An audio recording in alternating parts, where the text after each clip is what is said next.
Hello and welcome to Negative Modifier Reads, the Negative Modifier Book Club. Like many parts of this, we're still trying to fine-tune the exact nature of this. But yes, welcome. We'll be discussing the book Crota by Goingback. As always for these things, I'm Charlie, and I'm joined by, introduce yourself. What's up? It's Jad. You may know me from the podcast as Agent Faustus, as well as, upon recording this, the most recent, Dr. Domre. Good doctor himself. Himself. Yeah. Anyways, we're going to talk about Crota. So we're going to kind of break this down to a couple different categories. We're going to, we're assuming you've probably read this, and if you haven't, spoilers from more or less this point on out. We're going to do kind of a quick summary of the book. This is not meant to be kind of a book report or a crib notes version of this, just kind of enough information to give you a refresher on what's happened in the book and kind of provide some context to this. We're then going to kind of discuss the book in more detail. I want to talk about trying to research this book because I have a couple funny anecdotes about that, because there's another thing I am fairly into that shares the same name as this that I'm now cursing out because, hey, it turns out that's the more well-known version of this. And last but not least, our kind of final section of this will, because we are a tabletop RPG podcast and we are at its core an actual play podcast, we're going to talk about how to kind of use Crota in tabletop RPGs.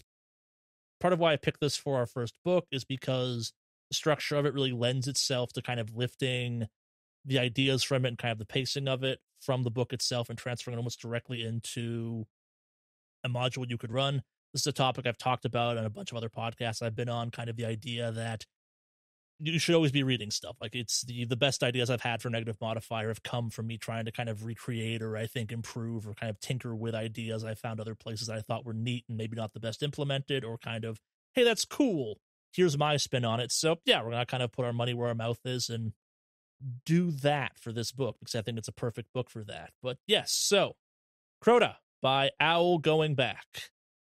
You want to summarize this one, Jad, or should I? Let's kind of let's go over some quick accolades. This book was initially published in 1996, and I'm going to stress the fact that this book, it was initially published in 1996 because we're going to touch upon that later. But otherwise, this is Goingback's first novel, and it did win a Bram Stoker Award for Best First Novel. He is a native author. We accidentally kind of serendipitously picked a native fiction in the middle of Native American Cultural Month, or Native American Heritage Month, excuse me. What was the book that we were kind of like first looking at before changing over to Crota? Was it Wintertide? It may have been Wintertide. I don't remember, honestly.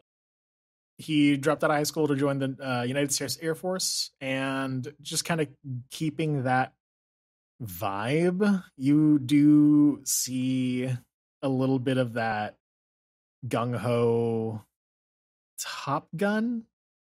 Is it Top Gun that's about the airplanes? Yes, that is the movie about the airplanes. Okay, cool. Sorry, I've never seen Top Gun, so mind you, it's got a Top Gun vibe. I know I just said that I'd never seen Top Gun, but it's got that vibe of just like, hey, we've got this mission and we're gonna complete it, I guess. No, I think it's actually not a bad kind of place to go from there, and I think it's, yeah. There's actually not a ton about the author out there. There's a couple things. He's written a couple more books since then. His most recent book was published in, I think I saw 2023. It might not. Yeah, I think it's out by the time we're recording. It's called Evil Whispers. He is a working author, if you will, think of it that way. But yes, so Crota, the book we're actually going to talk about, it's a relatively straightforward story. It's a good old-fashioned monster story. It starts off with some innocent bystanders seeing something, in this case, the Crota, that they have no good explanation for, and the murders begin. The book is broken down to kind of three very distinct parts. You've got kind of everything that happens before Skip gets attacked, this kind of weird midsection that's full of lots of dream sequences and kind of bad ideas on various people's parts, and I think is kind of best summed up as it's almost like a wind-up moment of lots of things being put into motion. Then you have the ending of the book where it actually kind of follows what I think is the most interesting part of the book. getting ahead of myself. So yeah, the first part of the book basically kind of chronicles Skip, the main character. Is that fair to call him not the main character? I guess because almost the Crota's the main character in some ways. I think it's. I wouldn't say that they're almost like deuteragonists. What Dual is the word? protagonists.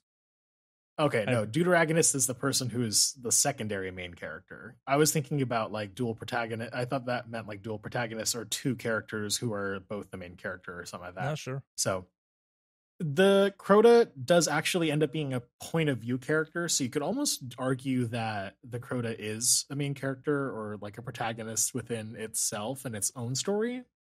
The story structure of this doesn't really lend itself into two characters having, I would say, like their own, not mission statement, but their own kind of. So the story structure of Crota doesn't really lend itself to too complicated stories or too complicated aims or missions by the point of view characters kind of intertwining.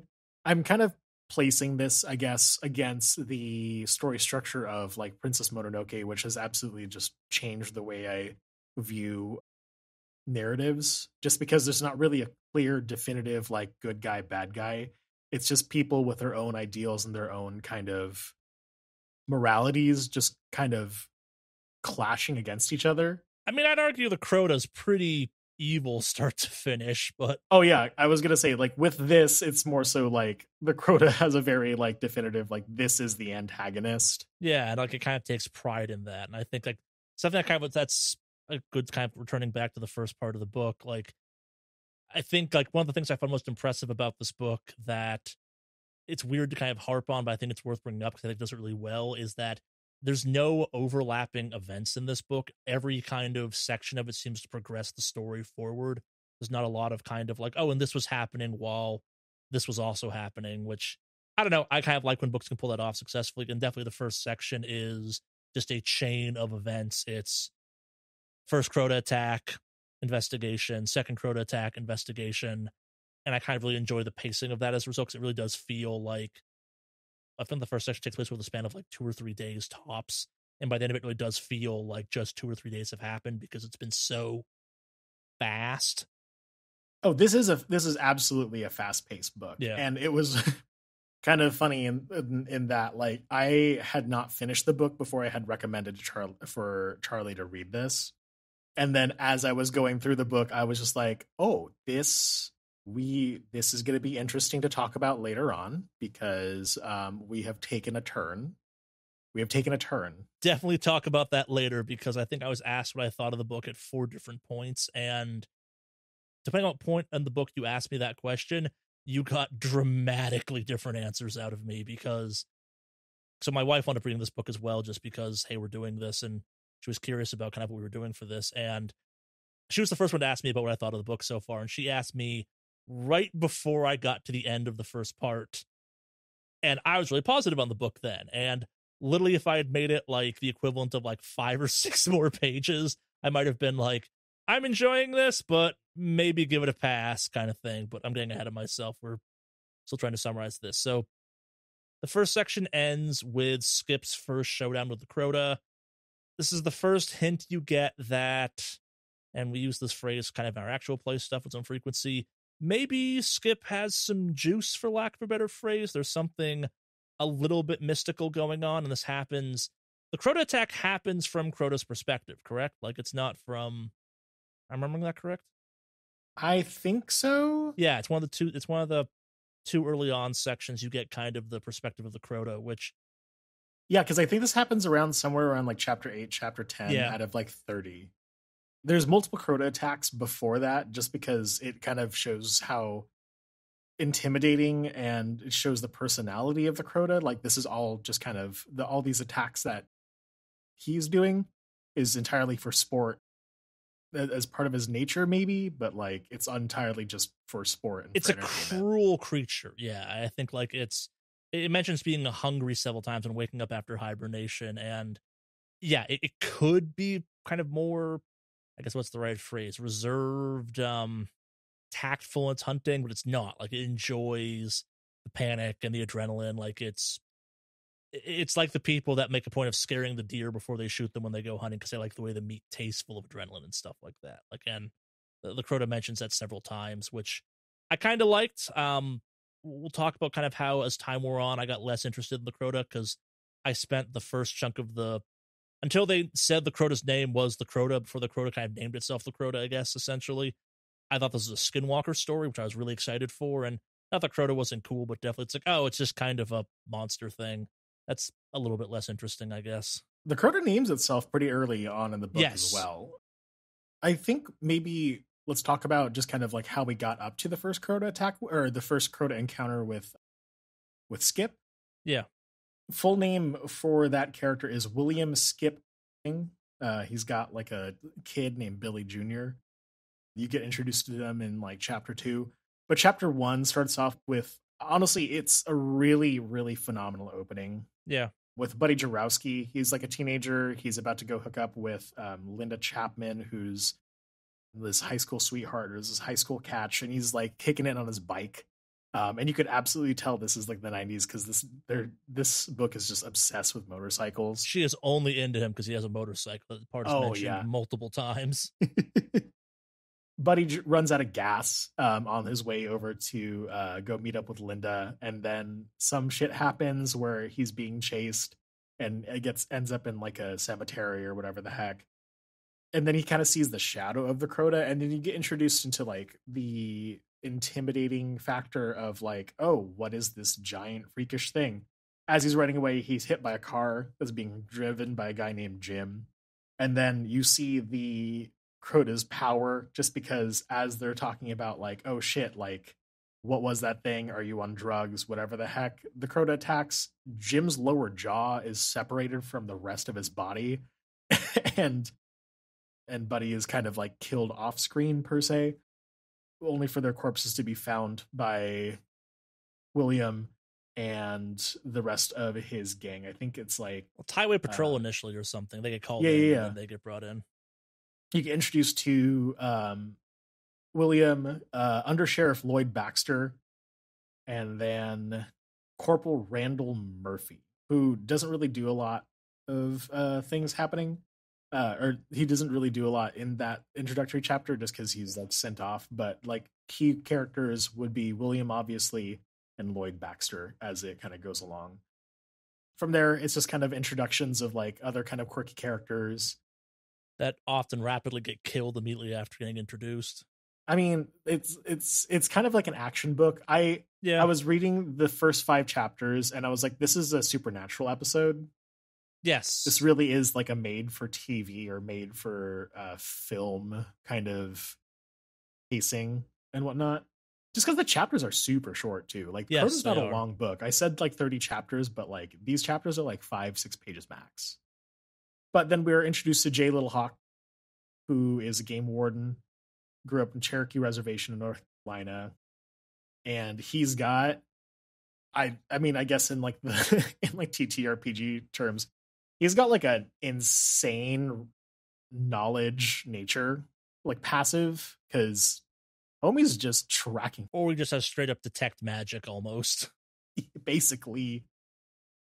His introduction, I'm like, okay, let's see where this character goes, because this could go one of two ways, and if it goes the way I'm afraid it's going to go, this guy just kind of becomes the fix-it for the entire rest of the book, and I guess what happened, he kind of became the fix for the rest of the book, which I wasn't a huge fan of ultimately, but I'm getting ahead of myself.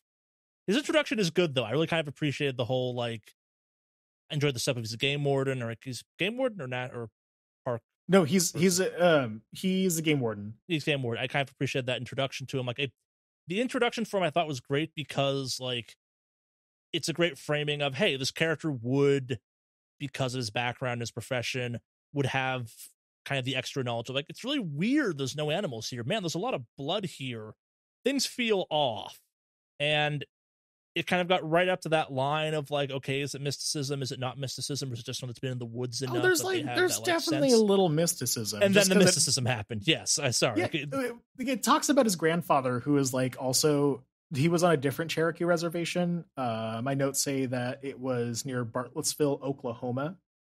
But his grandfather taught him like a lot about shamanism before he ended up going with the U.S. ground troops in 1973. I think he went to Nam. Yeah, so J. Little Hawk went to Nam. But otherwise, he's investigating the Devil's Boot, which is going to be a very important place because, hey, that is where you find out the Crota has emerged from after a earthquake that happened in, and this took me a minute to find out because I was like, where the fuck are they? Because they talk about like St. Louis. They talk about the St. Louis, but like Logan PD as well, because like Jarowski, or not Jarowski, William was from Logan PD, and I just couldn't. It took me a minute to place this on the Let's map. actually talk about that for a split second. So one of my favorite scenes in the entire book was they have kind of William mentally complaining about the tedium that is crime scene investigation. I really enjoyed that whole sequence. I mean, that's kind of the handler in me from Delta Green, where it's kind of, you have a character that like, here's what you have to do, and it sucks, but we have to do all this paperwork. And they have criticisms of how it's like, yeah, on TV, it's just snap a couple photos. In reality, it's painstaking hours of notes and diagrams and documentation and numbering and ID tags. And like, it's not a boring section, but I kind of enjoy the fact they make a couple cracks at the tedium of it and the kind of the reality of you don't just process a crime scene in 30 seconds. It takes hours, sometimes days.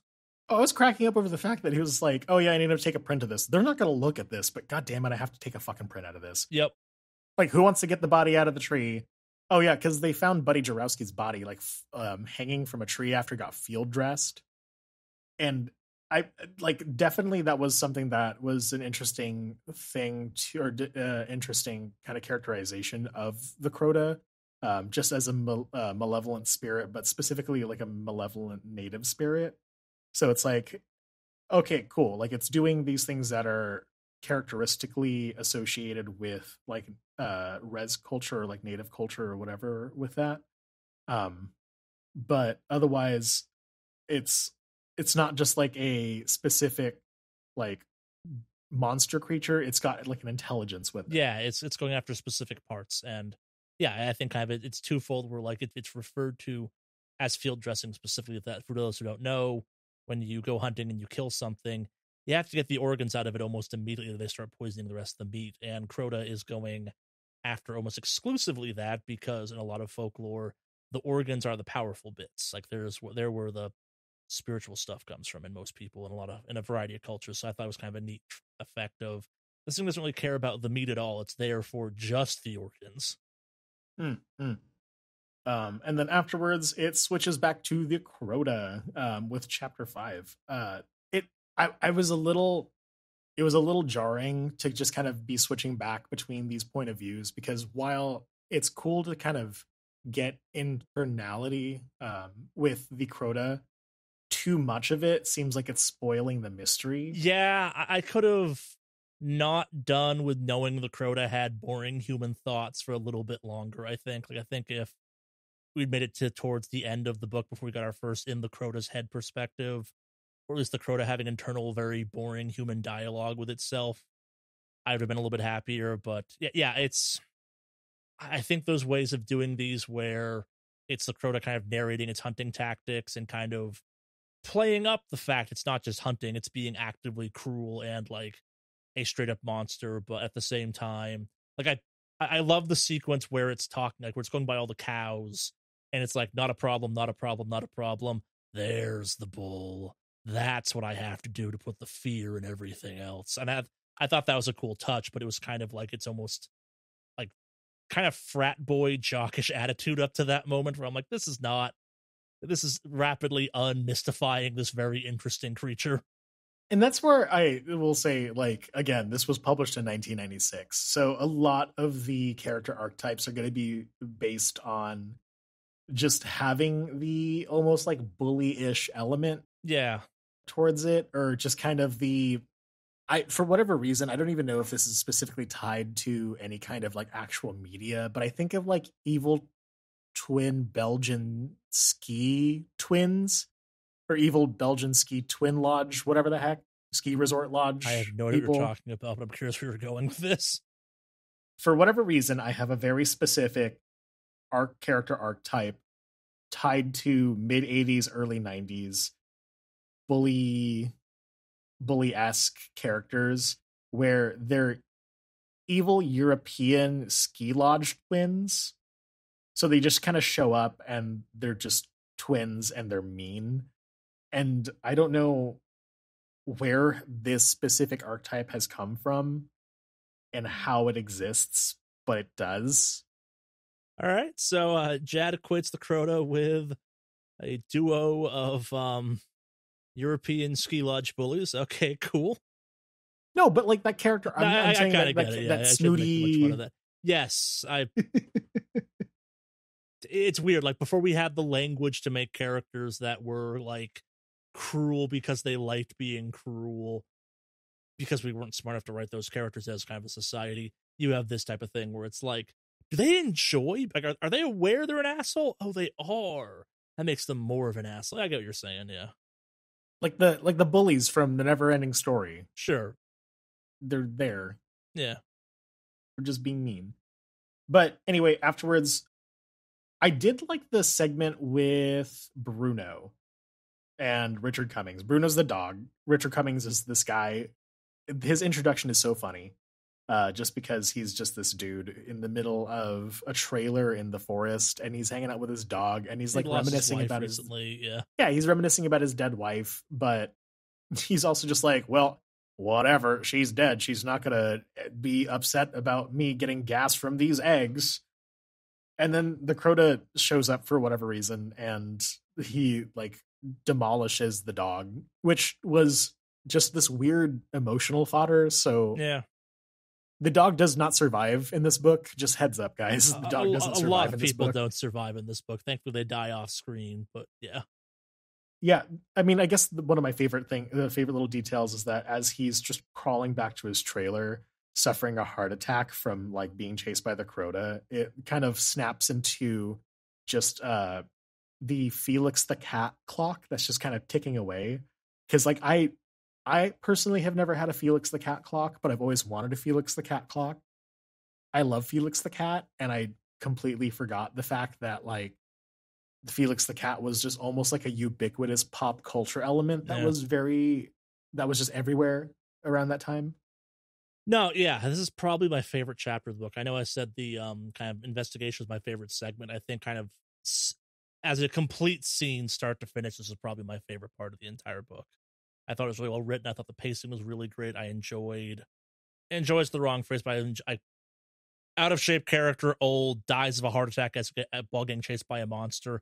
I enjoy the realism of that writing type of thing. I kind of thought there was lots of really great implying in this scene type of thing too. Like you don't get a lot of details, but you get your first indications of just how ruthlessly efficient the Crota is type of thing. Again, like, this is before we have our first in the head of the Crota thing, so it still feels alien and terrifying and like big and monstrous. And I was still kind of guessing, like, well, what is this? Is it a Sasquatch type of thing? Like, what is the Crota kind of thing? Like, there's still a lot of mystery behind it. And then that leads directly into our farm hunting scene, which, again, I like this one. I thought it was kind of cool watching it prioritize stuff. I enjoyed the part of, like, again, like you mentioned, the whole kind of the guy going through like, oh, his wife's dead, I can't get mad at him for getting gas from getting these eggs. I enjoyed the number of characters that had like realistic monologues in their head where it's like, guess I gotta go check on this, even if it makes my wife mad that I'm a couple of minutes late for dinner type thing. Like, there's a certain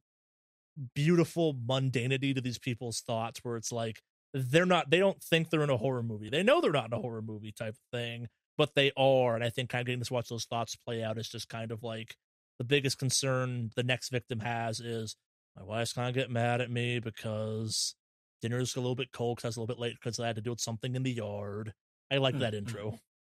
It definitely is, and I really do want to like touch up on this when we are talking about just kind of implementations into narrative styles and like gameplay and everything else like that. But like the way that Goingback just kind of creates an environment through these small details about these characters' lives really gets you engaged with these like just kind of throwaway characters, because these people are introduced and then are dead within 5 pages, but you're just like, oh shoot, like that kind of stuck out, or that. And kind it of gives stuck. you some great details that immediately paint who the character is in your brain. Like you don't need to know everything, but it's like, oh, I got it. No, I know who this guy is based off these 2 sentences. Fantastic. And he's a shallow caricature, and he's going to be dead in 3 Crota swings, and that's fine. He is just there to establish just how unbelievably badass the Crota is. And I don't think there's anything wrong with shallow characters. I think like shallow characters really do have their use and really do have their place with with certain things.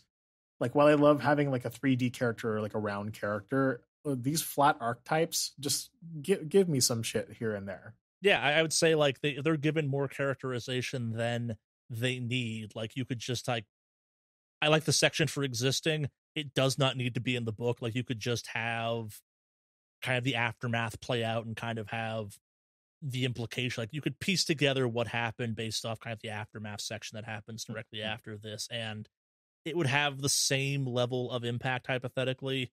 I think you gain something from kind of a dude and his shotgun and his prize bull facing down against the Crota and getting just rocked by it. I think that again kind of does a nice job of building up the Crota, but at the same time, like, yeah, it doesn't need to be there, but I think it adds some nice kind of spice to the setting and kind of adds kind of a little bit of life to the overall setting, which I'm not sure if these little kind of like mini vignette character things weren't there, you'd have quite as much of a care for the county and the overall area that exists. Like you get a sense for how rural and how farm and how spread out everything is, because no one's calling the cops because the cops aren't going to get there when you're fast enough. You have to deal with it yourself. Like that's just kind of the prevailing thought process. And also nothing bad's ever happened here. Nothing bad will continue to happen here. And then you get ripped in half by a giant monster.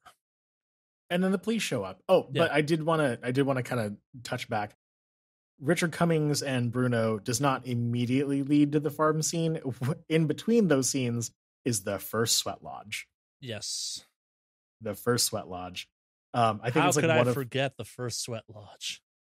It's a sweat lodge scene. I'm not saying that it's bad or anything else like that. It is one of those things that you just kind of get blown away from, just because it's like, oh, this is very different with the not narrative themes, but just kind of like what we're presented with.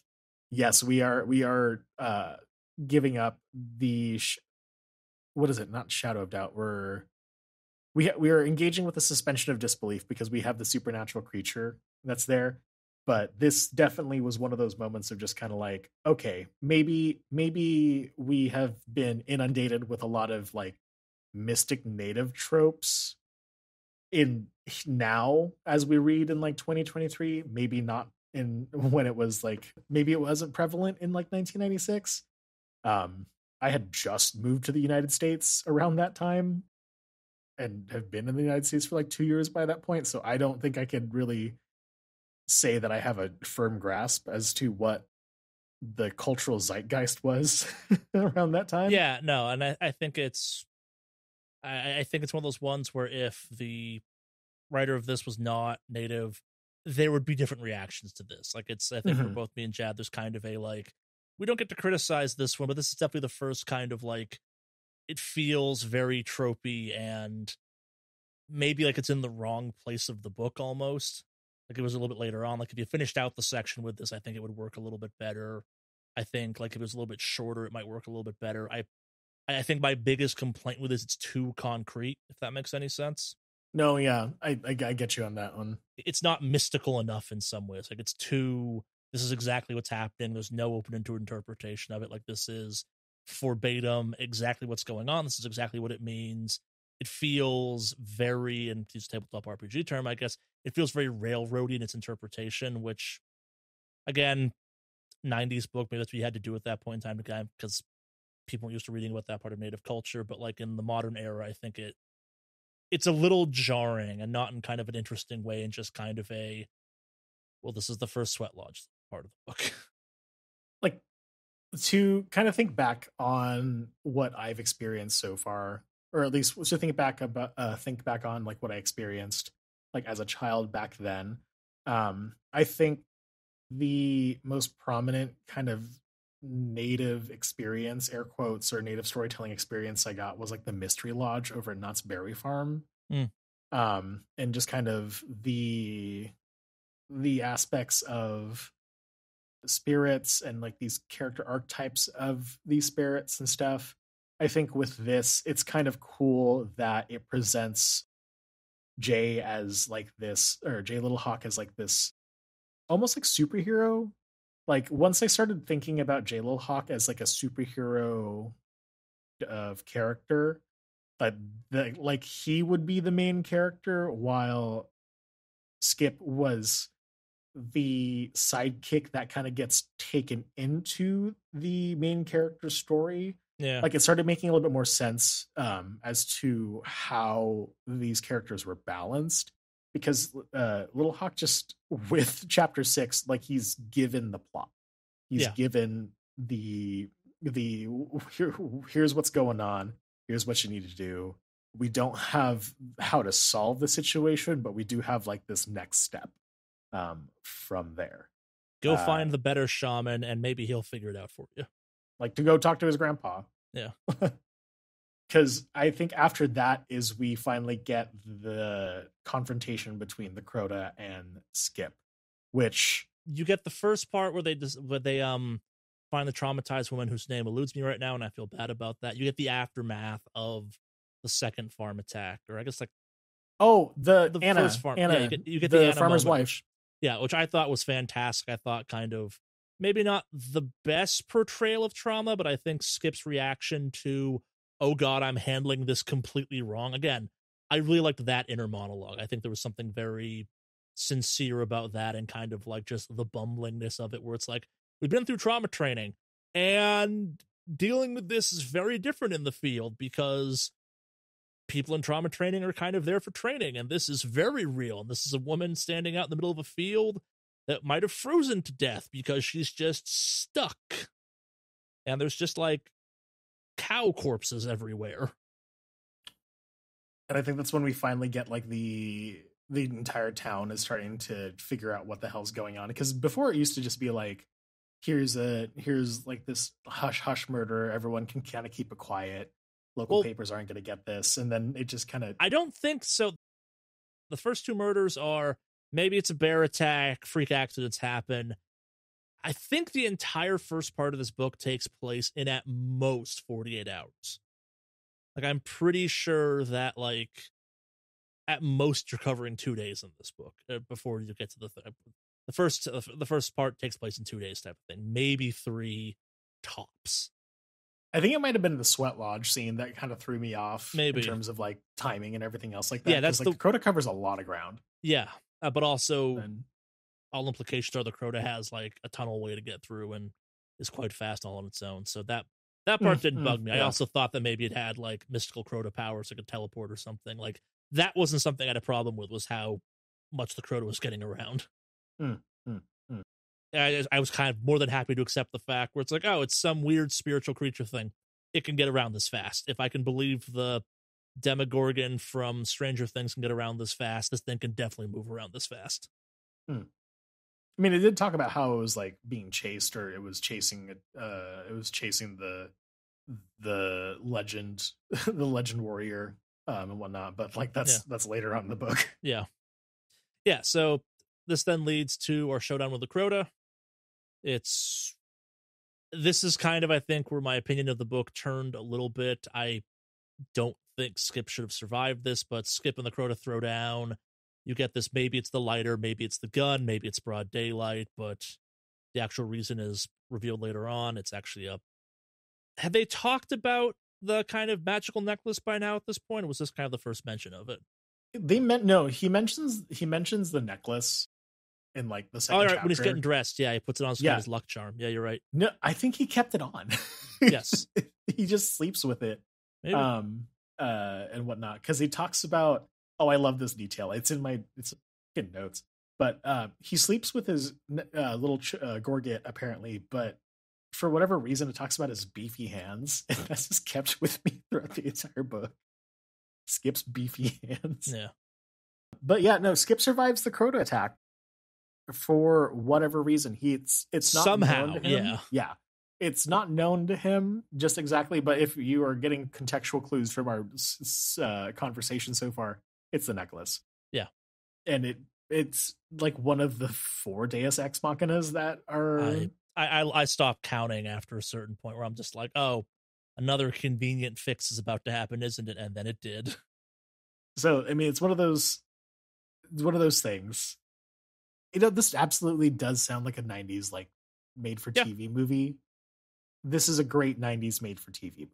Oh yeah, no, and I feel a little bit bad because when I said, hey, we should do this book, I genuinely like this book, and this was kind of, like I said, about when my opinion on the book started to turn a little bit. Like, it doesn't really fully turn till the 3rd part of the book, but yeah, so this then leads from kind of this very fast-paced monster hunt segment to Skip's in the hospital. Are you not going to talk about how he may or may not have hallucinated sleeping with a Crota? I was gonna put that in the next part, but okay. Okay. Yeah, so I guess like the bridges that we then pick up with unconscious Skip, who's having a variety of dreams, and as Jad just said, what starts off as a sex dream with his wife turns into a sex dream with the Crota, which I thought was hilarious, but also kind of, why the fuck is this here? Like, what the hell? I think that's where my brain took off its pants and then put on a pair of sweats, because that was the vibe that I had to like get into, because it was no longer like, ooh, what's this like literature.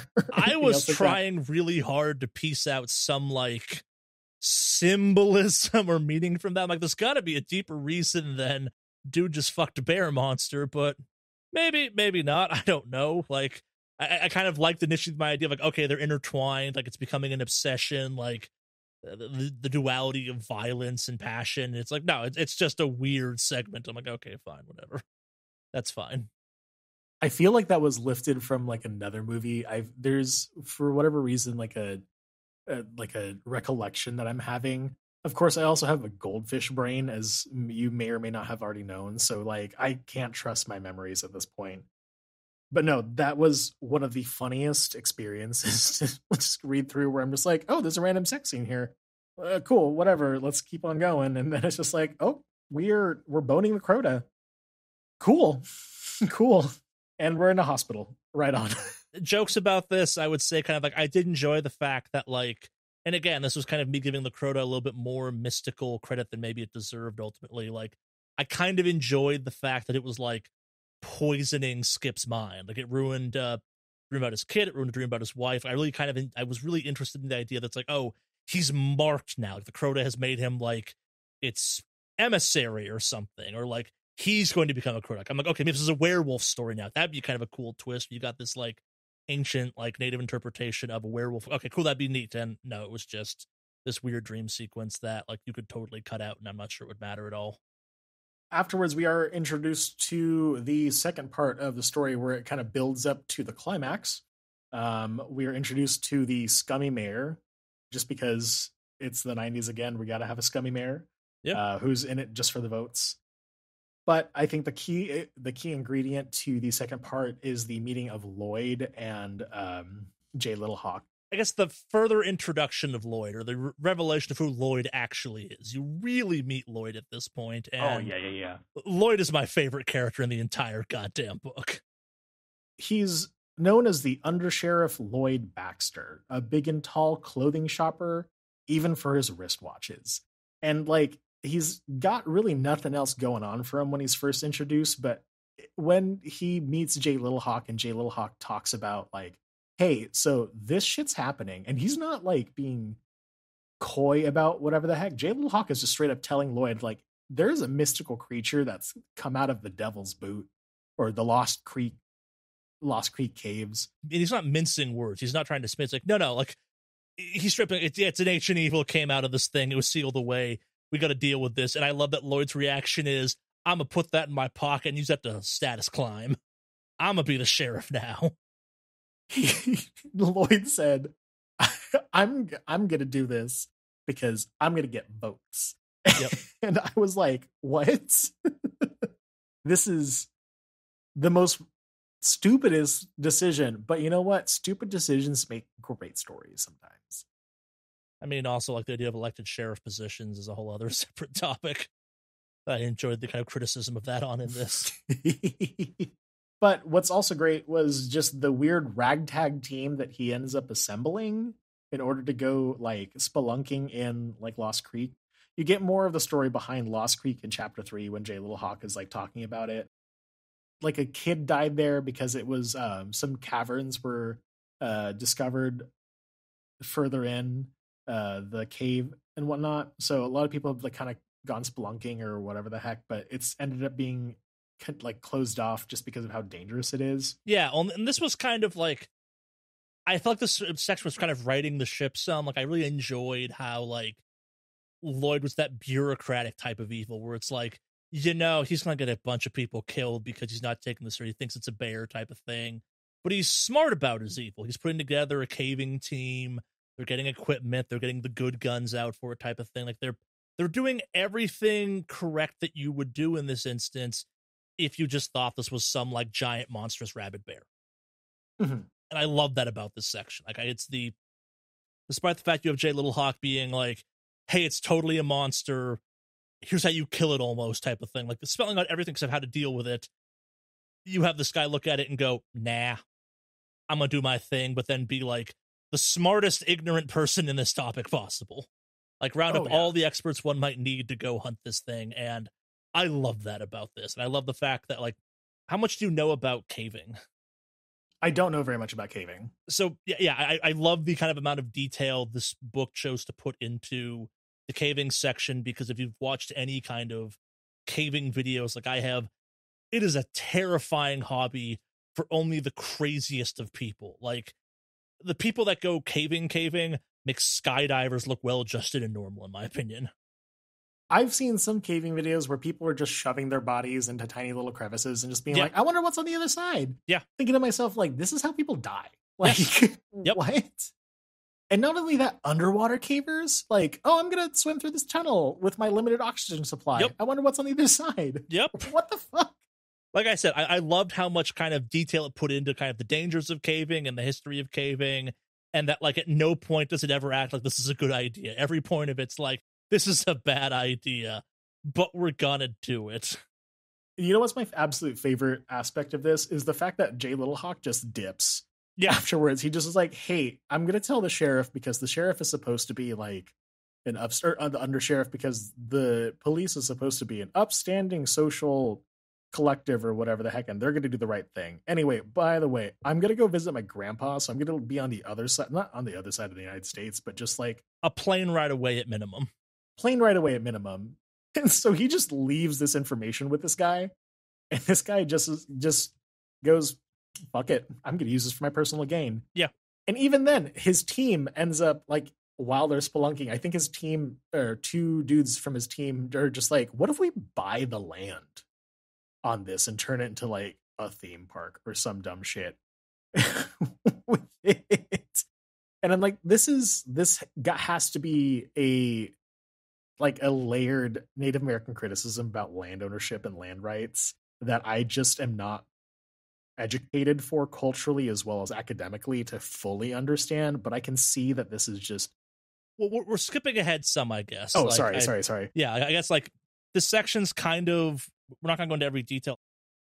The sequence, this kind of whole segment of the book is kind of weird because not a lot happens. It's lots of people talking about like recovery, and it's Lloyd making plans, and it's Skip being unconscious and Skip's wife being a character that's just kind of there, unfortunately. And it's a very quick segment. Like, and it basically, the major parts are Skip's dream. Jay Little Hawk tells him about kind of exactly what's going on. Lloyd decides to do the wrong thing, and then they go underground. And depending on where you want to mark it, kind of, this is where we enter part 3, and part 3 is where this book gets amazing and also gets really bad really quickly, because upon kind of diving down, or not diving down, but climbing down or caving down into the depths of the Devil's Boot, we find a whole city underground. Dude, I can't even tell you. Do we want to bring up the Patreon questions at this point, or do we want to? That's a more of a discussion thing. We'll get to that in a couple of minutes. Okay.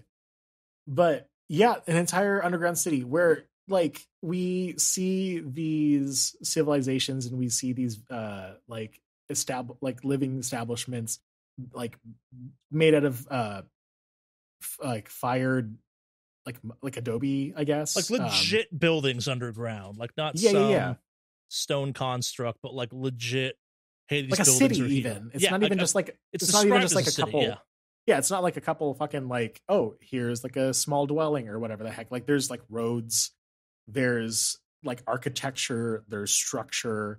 It's like those, not encampments, but it's like those habitations, whatever. Talking like biodomes. No. Hold up. It's like those houses that are like built into the sides of the cliff. Oh yeah, yes, exactly. Yeah, it's an entire kind of city of those. Yeah, but like underground, which honestly, cool as hell. Because Yeah. it's like, oh shit, is there more than one Crota? Is there a Crota society? Does that mean there's a Crota government? have there been people living down here this entire time that like sent the Crota out because they're pissed? Is there something more evil than the Crota? Yes. Is the Crota like just Was the Crota maybe running from something? Yeah. And it's like, because there's like there's like religious art like painted on the walls of a woman with like two serpents, and I may or may not, like, that might be in reference to something, or it might not be in reference to something. Like there's a lot of just cool ideas and cool imagery just being given to us at this point. Yeah, it's an incredibly cool thing to throw into the book. As cool as it is, I don't get why it's there in the grand scheme of things, but we'll get to that in a minute. So as leading up to this, we have this kind of whole installation of a telephone wire, or not like a radio wire, because hey, telephones don't work all that deep underground, and it's the 90s and cell phones don't really exist yet, which I think is actually a very cool mechanic where you kind of establish how they're going to get cut off. And again, it's kind of a Chekhov's gun moment of, so obviously the line gets cut at some point, right? Like we're making such a big deal about how we only have so much cable and it's kind of delicate, and there's one guy up top who's manning and he's the one that can communicate down to them, etc. So he's kind of bad at his job. It's great. And this is the moment you start to talk about, Jad, where you have people wandering around and their first reactions were, okay, how do we buy the land of this and Disneyland of this shit, basically? There's a specific, it's great. There's a specific quote that just threw me for a fucking loop, because it wasn't even, because there's a caving professor that's part of the crew, but one of just like I don't even think he was like a higher up position or anything else like that, but it was one like of the cops. Yeah, it was just the cops. He's just like, well, I'll be damned, a Kiva. And I'm like, a what? And everyone else in the story was like, oh, what? It's like, well, my wife subscribes to National Geographic, and let me tell you what a Kiva is. And I'm just like, are we just getting Deus Ex Machina on like a small, like a Deus Ex Lesser Machina right now, as to an explanation of like what the hell this that city didn't bug is? me so much. I kind of enjoyed again, like the small detail of this guy reads National Geographic. That makes him a slightly more well-rounded character. Good for you, small town cop. I just thought, like, I just thought that was such a funny character addition. I'm not saying that was awful or anything else with my like fake Deus Ex Machina thing, but it was just such a weird moment. I love weird moments, but it was such a weird moment. It definitely starts a trend of a bunch of these people knowing a little bit too much about things that why the fuck would they know anything about? Like, but in turn, hey, whatever. That was just a really poignant moment of the book. Yeah. I don't remember. Did all of them die before the native Avengers assembled, or was that? Yes. Okay. Yeah. So, and this was the timeline gets a little bit wonky because Jay Little Hawk and his grandpa, whose name eludes me. Do you have it? It's Eagle, I think, or something. Why can't I find it in my notes? No, I don't have it for whatever reason. Because I have him in my characters introduced Jay's grandpa. I'm really bad at remembering characters' names. I didn't write it down either. So it's kind of around this time that Jay Little Hawk and his grandpa are coming back from the reservation that they were at. We skipped a whole scene of basically Jay Little Hawk explaining the situation to his grandpa, and grandpa saying, hey, I'm going to come back with you and we'll deal with this type of thing. Like, I'm better at this than you are, blah, blah, blah. And Again, another unbelievably regrettable scene in the book involving women where just you're like, why is this here? Plays out with them. I think it kind of messes with my perceptions of the characters some because it really doesn't need to be there, but we'll talk about how goddamn 90s this book is in a few minutes. I know, like, and that's the thing. I know it's supposed to be a weird, lighthearted moment to humanize a character, I guess, or create a comedic moment to soften the tension from literally the entire sheriff's team all dying. But it's just such a weird and uncomfortable situation where, like, you are just introduced to Jay Littlehawk's grandfather, who is a very respected shaman in amongst his peers, and very respected elder in the reservation, and apparently a world-class lech too. Oh, I know. Like, what the fuck? Like, I hate perverted anime trope characters, and it just ruins like an entire anime for me if I cannot stand like one of the main characters for this. But it was just such a weird thing where, like, you literally just finished a vision quest with your grandpa, and like now you're on an airplane and the grandfather is making a pass at one of the flight attendants. And it's like, oh my lord. It's a moment. But yes, like you said, around this time, kind of in the book, the entire cop team gets TPK'd. You get the weirdest moment of people running on the roofs of this underground city to avoid the Crota. And as much as I enjoy the death of the guy, like, falling through and then getting dragged down or kind of like eaten from the waist up or something along those lines, I thought that was pretty sweet. That was a cool scene. Yeah, it's a weird couple sequences. But I think also was this where they find the cave or the dwelling that the Crota had emerged from, or was that discovered by Jay and Skip? I think it's mentioned that shows up later in a more detailed way. Okay. I kind of, so, and this is kind of me giving the book some points. I think it really does deserve in this case. I really do appreciate that, like, no one except for, hey, that's that guy, has any real appreciation for any of what's going on or anything of where they are. Like, I think it's one of those ones where they're there to kill this bear, and this one guy's like, I can Disneyland this shit. Like, no one cares about any of the historical value of this, the kind of like archaeological, anthropological aspects of it. Like, no one ever stops to think, wait, there's a bear down here? Like, we're really deep in these caves. Why is a bear coming this deep in okay, fine, whatever, fuck it, bear's down here, I guess. Like, there's a lot of kind of very dumb, again, we don't realize we're in a horror movie thought process, and I really enjoy that. Like, it's around this time Skip shows up, tries to get a hold of them via the radio as they're getting torn apart type of thing, and it ends with, in theory, everyone down in the hole dead, which, surprising no one, the Crota took them all out type of thing. Survived a bunch of shotgun blasts, did the Crota thing, which stalked a couple of them, got behind them, got the high ground, whatever you want to call it, just kind of really did some damage. I'm telling you, man, this would have been a phenomenal made for television like movie. Yeah. Give it a sci-fi budget. Yeah, some bad CG for the Crota. Yeah, it could work.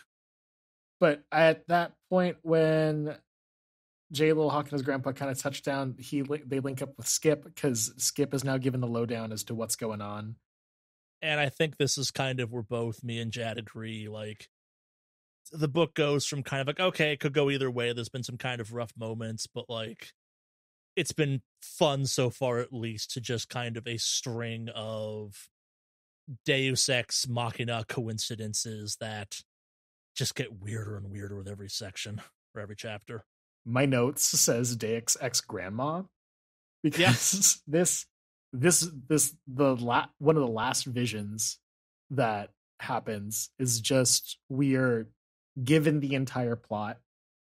If we didn't catch it earlier, we're given the entire plot with this scene about, like, and again, with no kind of flowery or metaphorical or kind of like open to interpretation language. Like, it's all very, this is exactly what's going on.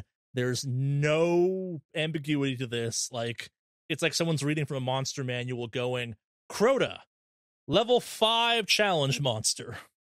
Because that's when we find out that Skip also has native heritage. Is what, a quarter or half? It's quarter, right? Quarter from his grandmother. And with that native heritage and the Gorget he found in Lost Creek, which happens to also be an anti-Crota charm. Quite possibly from the people that put the Crota in the ground originally. Remember that whole Deus Ex coincidence thing we were talking about? This is where it kicks into high gear. Oh, yeah.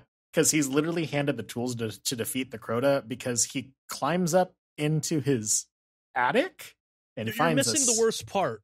So you get this whole long conversation from J. Little Hawk and his grandpa about how there's these arrows, like they have to have the special weapon to kill the Crota, like, and the tribe's sacred arrows are kind of under lock and key, and like Skip literally gets a dream earlier on in the book about how, like, yo, there's this chest in the roof of your house. It's probably useful. So they tells him about this. And they're like, well, you should go find that chest. And Skip's like, chest doesn't exist. I've been up in my closet. I've been up in my attic hundreds of times. No chest. Goes up in the attic again. And it just happens to be there, basically. Oh, but he's like mystically led there. There's like a flickering light or some shit. I refuse to engage with that section. I'm just like, oh, the waypoint got turned on finally. And so he finds like a false wall, and behind there is the chest with his grandmother's medicine shawl, as well as the arrows, and then like a resupply of magic items. Not just arrows, but like 3 potentially like most culturally important arrows to exist in the modern world type of thing. Like, hypothetically, these are some of the most valuable cultural items found in centuries, if not ever, hypothetically. Like, that's how they're kind of presented, which on one hand is cool, and totally makes sense as we kill the Crota with, makes absolute sense. On the other hand, they've been chilling in Skip's attic in a chest behind a false wall, and that's stupid. And it's one of those things where it's like, when I turned my brain into accepting that this is like a superhero like action like movie and whatnot, or superhero action narrative, I was like, cool, awesome. I just have to lower my age expectancy to kind of get to where I need to be in order to kind of float on by. But then there's the sex scene, and I'm just like, okay, so I can't be like a 9-year-old reading this, because well, it's also hyper violent, but like the 80s were also hyper violent. It's true. I don't know why, but like if you'd had to dig up the chest, I'd have been fine with it. It's the fact that it's in the attic behind a fake wall that irks me to no end. Like, if there was like, he got to his house and like had to wander around, there was a tree that like, see, there's so many kind of cool naturalistic things you could have done. Like the tree beckons to him and he starts digging at the bottom of the tree. Or if he finds it like, in a vision quest, like, yes. like he finds it there, and like he didn't really actually go anywhere. Like, he's in a sweat lodge, and then after his fucking vision, like he's holding it. I would have absolutely been like, tight, awesome. He's been blessed by like his ancestors, or he's been blessed. They by, talk like, about kind of parallel worlds enough where it's like, what if that second sweat lodge scene had resulted in him like reaching into the parallel and pulling it out? Third sweat lodge scene. I think that was like the third sweat lodge scene. Yeah, I know. So the first one kind of established, yeah, there's parallel dimensions in this thing. Like, it's part of kind of the lore we're working with. So like, yeah, if it had just been kind of like waiting for him to reach out and grab it and pull it into the real world, I'd have been fine with that too. It's the fact that it's just, that'd have been tight. It's just up in his attic in a box behind a fake wall that I'm like, this is just stupid. Like, what if the house had burned down? Like, there's so many what ifs where it's like, so guy could have just sold the house and 3 incredibly important cultural artifacts would just be potentially lost to time, kind of thing. Like, I don't know why it bugs me so much. It was just in a box up in the attic, but it does. And maybe it's unfair to harp on that too much, but like, I can make my peace with, hey, we have these fancy arrows you use to kill the Crota. It's the fact they were just kind of treated like bad Halloween costumes up in the attic that I'm like, that feels shitty. Like, the reveal for them is bad. Yeah. And that's why I was talking about like the age range in which I would be reading this, because if this was like a young adult novel, like that kind of delivery of like the plot or the problem solver, I would have accepted a lot easier. But because of the earlier content of this book, because like when it talks about the killings and everything else like that, the murders and whatnot, or the damage that the Crota does, it's super detailed. They're visceral and gory and great. Yeah. So I was like, okay, cool, adult fiction. And then you get these plots, which is a little bit more young adult fiction, and it's like, okay, this is a little And then you It's find the temple item, and asynchronous. you expect the book to go da da da da da da da. Yeah. This is exactly what happened. And now you can go fight the boss of the temple. Well, I mean, first you got to get J. Little Hawk's grandpa to explain to you what exactly these are, bless them, and then give you that poignant moment where like he adorns Skip with the shawl, correct? The blanket, or no? That's yeah, afterwards. That sounds right. Nothing that happens later. I think you're right. Yeah. But otherwise, like, you got to use these arrows against the Crota. It's gonna mortally wound it. It's gonna kill it and everything else like that. But the grandpa's not coming along. The grandpa is going to be there in spirit. So it is J Little Hawk and Skip going to Devil's Boot by themselves. And I love the number of times that J. Little Hawk reminds Skip your ass with a bow and arrow in this segment. I really do love it, actually, because nothing would bug me more if they drop some line about Skip being like a master bow hunter or something. Oh yeah, no, it's great. Jay really was like, dude, no, absolutely not. Your gun's not going to work. The god arrows. No, I'm the one using those. We're not using the good ammo on your shaky ass hands. But that's when they dip out. You do get the prophecy, or the kind of caveat to solving the issue is that you need 4 warriors to defeat the Crota. Jay's grandpa, Jay, and Skip. There's 3. So where's number 4? Spoilers, it's Lloyd. He's alive still somehow. He's pissed. He's pissed. Further cementing Lloyd as my favorite character of the book. The man has been kept alive by rage. But we're getting ahead of ourselves. Yeah. Anyway, they visit the cave, and Jay is rolling nat 20s on all these goddamn survival and nature checks. Like, it's not even like, oh man, this guy has really good hearing in this super quiet cave because he's hearing bugs scurrying or whatever the heck. No, this dude is just absolutely fucking killing it, navigating through this like city, not getting lost. Yeah, I like, given how the book had gone at this point, I was really kind of waiting for us to have like I've imbibed some substance that gives me like the ability to do this, but no, it's just I'm doing this apparently. Like, and I was just kind of done with the book at this point.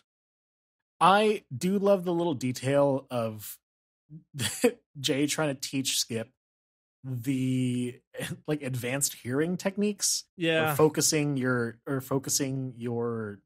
fucking spirit pressure, I guess, to like pick these things up. And so he puts sage in his ear and it's like, use this to focus. And Jay's just like, what the fuck is happening? Too little, too fucking late. I'm sorry. Like, you can't introduce spirit pressure this late on in the book and have me not go, oh, another battle mechanic's been added to this. We've got the magic arrows. We now have spirit pressure.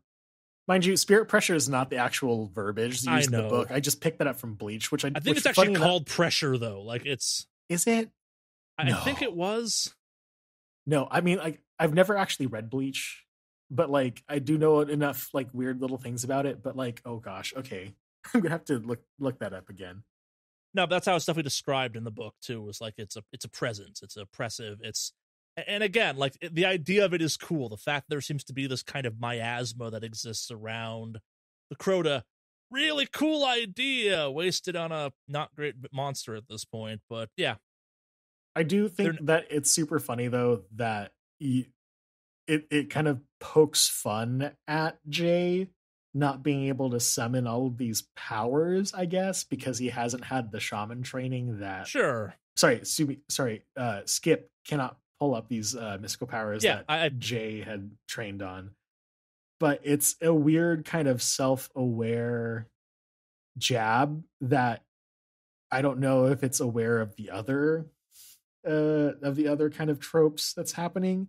And we say that with tropes being like, oh, we've have far more like knowledge of tropes in 2023, but like going back to the publishing and whatnot, like, I don't know, this is a very hurried let's get to the final boss fight sort of situation. And it definitely feels like, okay, I need to finish this book already, god damn it. So things are just happening now, and things do just happen. We get our fight with the Crota. Surprise, surprise, they missed the first couple times with the arrows. Crota's pissed. Eventually, Lloyd shows up to save the goddamn day like the hero he is. Gets killed for it, as he should. There's a river that they go to at one point, because apparently that's important all of a sudden, despite it never being mentioned prior to this. And no, they kind of mention it in the sense of like Lost Creek is called Lost Creek because a river runs through it. I meant more of the kind of the grounding aspect of it, the fact that maybe the Crota gets less powerful when he's underwater, physically, like, literally or metaphorically, or I guess like technically. I guess I don't know. I think it's like talked about in the legend because the warrior chases the Crota into the cave. Oh, I guess we need to talk about the legend and whatnot. Yeah. Because so the Crota was like this fearsome beast that was terrorizing just like the surface world until like a warrior and a couple other warriors had the idea of just like, we need to seal this dude into the cave. And so they chased him into not that long ago, like 1800s long ago, I think is what they throw at it at one point. Like, it's not some ancient thing. It's like pre-colonial. It's not even prehistoric. But they chase it into the cave and they seal the cave by kind of sacrificing themselves. And so you actually do see like almost like canoptic jars, or just like you see canoptic jars like remains in the cave. And like the actual bodies of like multiple people just kind of lined up. That was in like some sort of fossa or some sort of like sealed up with rock hideaway and whatnot, which I think was kind of like a cool sort of thing that this legend is a 1-to-1 translation, just because a lot of native histories is through oral tradition, and so you get a lot of native technologies and native science passed down through these storytellings and stuff, much like the earthquakes and volcanic activity in like in Washington State. Again, there's some really cool ideas we will talk about in kind of broader terms in a few minutes. Yeah. Sorry, I get down a road. I also, at this point, we should just be kind of talking about this in broader, more poignant detail, but we have to get through the summary so we can do that. Yeah. No, yeah. So there's a gunfight. Crota's turns out guns don't work, as was already kind of explained. But you gotta have a gunfight. Crota gets hit by an arrow and falls into the river. Does he fall into the river? I wasn't really sure, honestly. Like, I kind of hurried my way through the ending during my reread because it wasn't like super. Man, this is a really bad summary ending. I'm going to be very honest. I was kind of hurrying to finish the book at this point. So I may or may not have lost like some important details, but like and I think kind of like I think this entire part of the book is weak across the board. If I'm being honest, I think like the fight is bad, like the pacing is all over the place, and like it just kind of ends. They go up top. Jay reveals he's going back to the res with his grandfather, kind of thing. They're not staying around. Maybe Skip can come visit, whatever. And then Skip goes home, and his deaf son can now hear. And oh yeah, we forgot to mention Billy Jr. is deaf mute. I don't.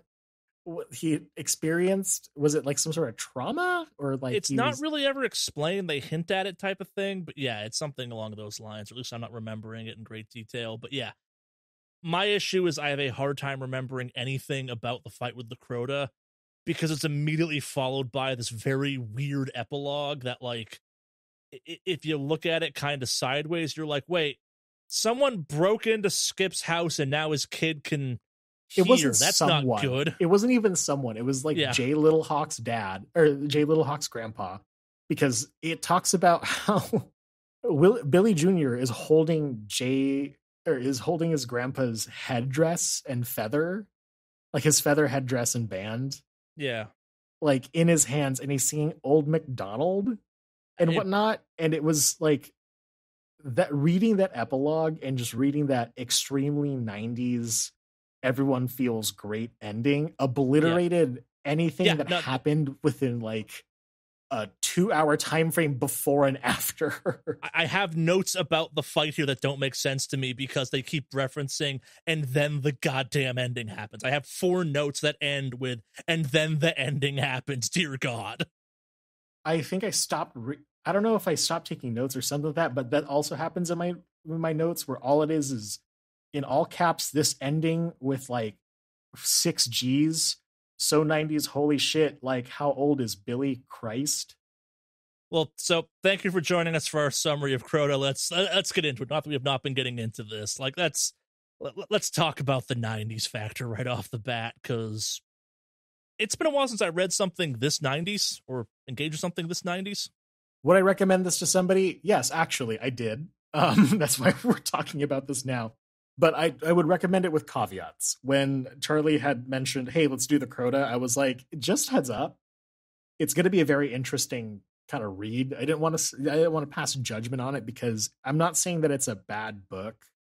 It's just very dated. And I think the biggest challenge is just getting over something that is 30 years old, almost 30 years old at this point. When we've already had this 30, many, when we've had this many advancements in like narrative construction. I'm not saying that like solid or complex narratives were kind of non-existent back then, but we're not saying good narratives didn't exist to the 2000s. They existed prior to this, but the 90s writing definitely had a vibe to it. For a first book published in 1996, I think this is like a solid 2.5 to 3. Is it a phenomenal book? No. Is it a fun read? Yes.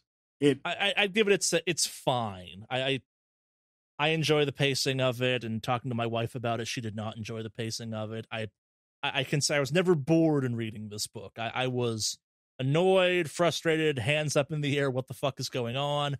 But I was never bored reading this book, which anytime I can say I was never bored reading a book, it still gets like, it was fine. Like it was I offended by this book? No. Did I hate this book? No, it's fine. It's a book. I'm not saying I enjoyed it, but like there are moments of this book I liked a lot, and the rest of it's fine. It exists. If you want to have a popcorn romp for a book that you can borrow at the library and just kind of enjoy on like a bus ride, or if you've got like 4 hours and stuff like that, this is something that you could totally pick up and kind of go through as well. I personally have yet to read through any of Al Goingback's more recent works. I think the one that's the most available to me right now is Coyote Rage, which honestly is it's not daunting, but it's one of those things where it's like, man, it's called Coyote Rage. It's got a coyote man just kind of like on the cover, and it looks a little corny, but that's honestly a little bit more enticing for me to go ahead and read that. Yeah, I will say that even after kind of my mixed views on this book, I would read another book by Al Goingback, because I'm kind of curious how he matures. Because again, there's some stuff here I like a lot. Like, I think the first act, despite some kind of stumbles, is a really strong first act of book. Like, I really enjoy up until you get inside the Crota's head. I love what they're doing with the horror of it. I think the pacing is really good. I love kind of how just alien and monstrous and powerful that they're having to describe how powerful it is, and kind of just unbelievably supernatural the Crota feels until you're in its head. It's basically one line away from saying, bro, I'm gonna kill those cows. It'll be super rad, bro. Like, that's unfortunately the Crota's personality, as best I can tell, but up until that moment, I was kind of in on this. I thought it was a great monster. Even after that, it's a cool idea for a monster. The underground city is super cool. No idea why the fuck it's in this book, but like the reveal, that's kind of neat. Like, I enjoyed how everyone's reactions to that were written. I think it felt very like, there are parts of the book that feel unbelievably honest in people's reactions and kind of how people process through, yo, it's a monster, or like, again, part of why I like Lloyd is he sees a chance to rapidly advance his career by doing kind of the right thing, just going out and dealing with the quote bear, because Skip's in the hospital having dreams about fucking the Crota, apparently. Like, personally, I know that there's a lot of like native humor that's just in this book that I'm not gonna culturally get immediately, but because of my exposure to other forms of like Yeah. native written entertainment or native written narratives, like I can kind of see these things about just like purchasing the fucking land and Yes. turning it into a That section. Disneyland. Yeah.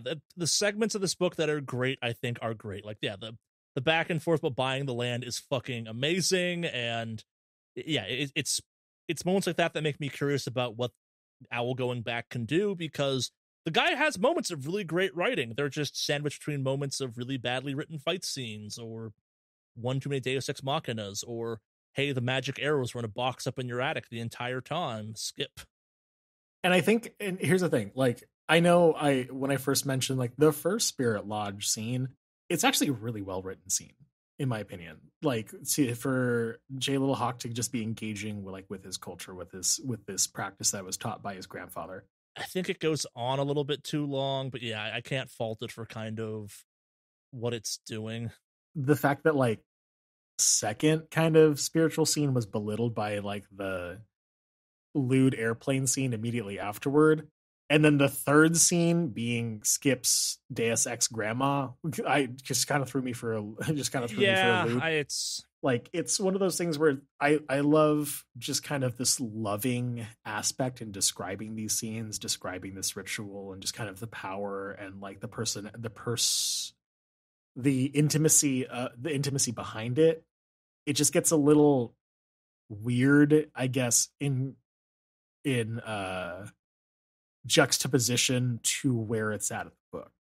I can agree with that. Yeah, I think the first one is in the wrong spot. I think if Skip gets attacked and then that thing happens, I think that works a little bit better. I think there's a couple kind of parts, if you move around, the book works a little bit better, but that's just me kind of critiquing writing at that point. That's not completely fair in some ways. I don't know. Like, I like that they're there. I think they're a little too, we're going to now tell you exactly what you need to do. There's no kind of quest or ambiguity about it, which maybe I'm just not familiar enough with the kind of how it works, but my understanding, and even kind of what the book hints at, it's supposed to be a little bit more kind of figuring out what the fuck you just got told, and that's not how they come across to me, at least, I guess. Like, and here's the thing, like I would have appreciated it more in a narrative sense if it was a means of wayfinding and just for them to discover like how to get these or how to find these answers, rather than it being like, let me just connect with my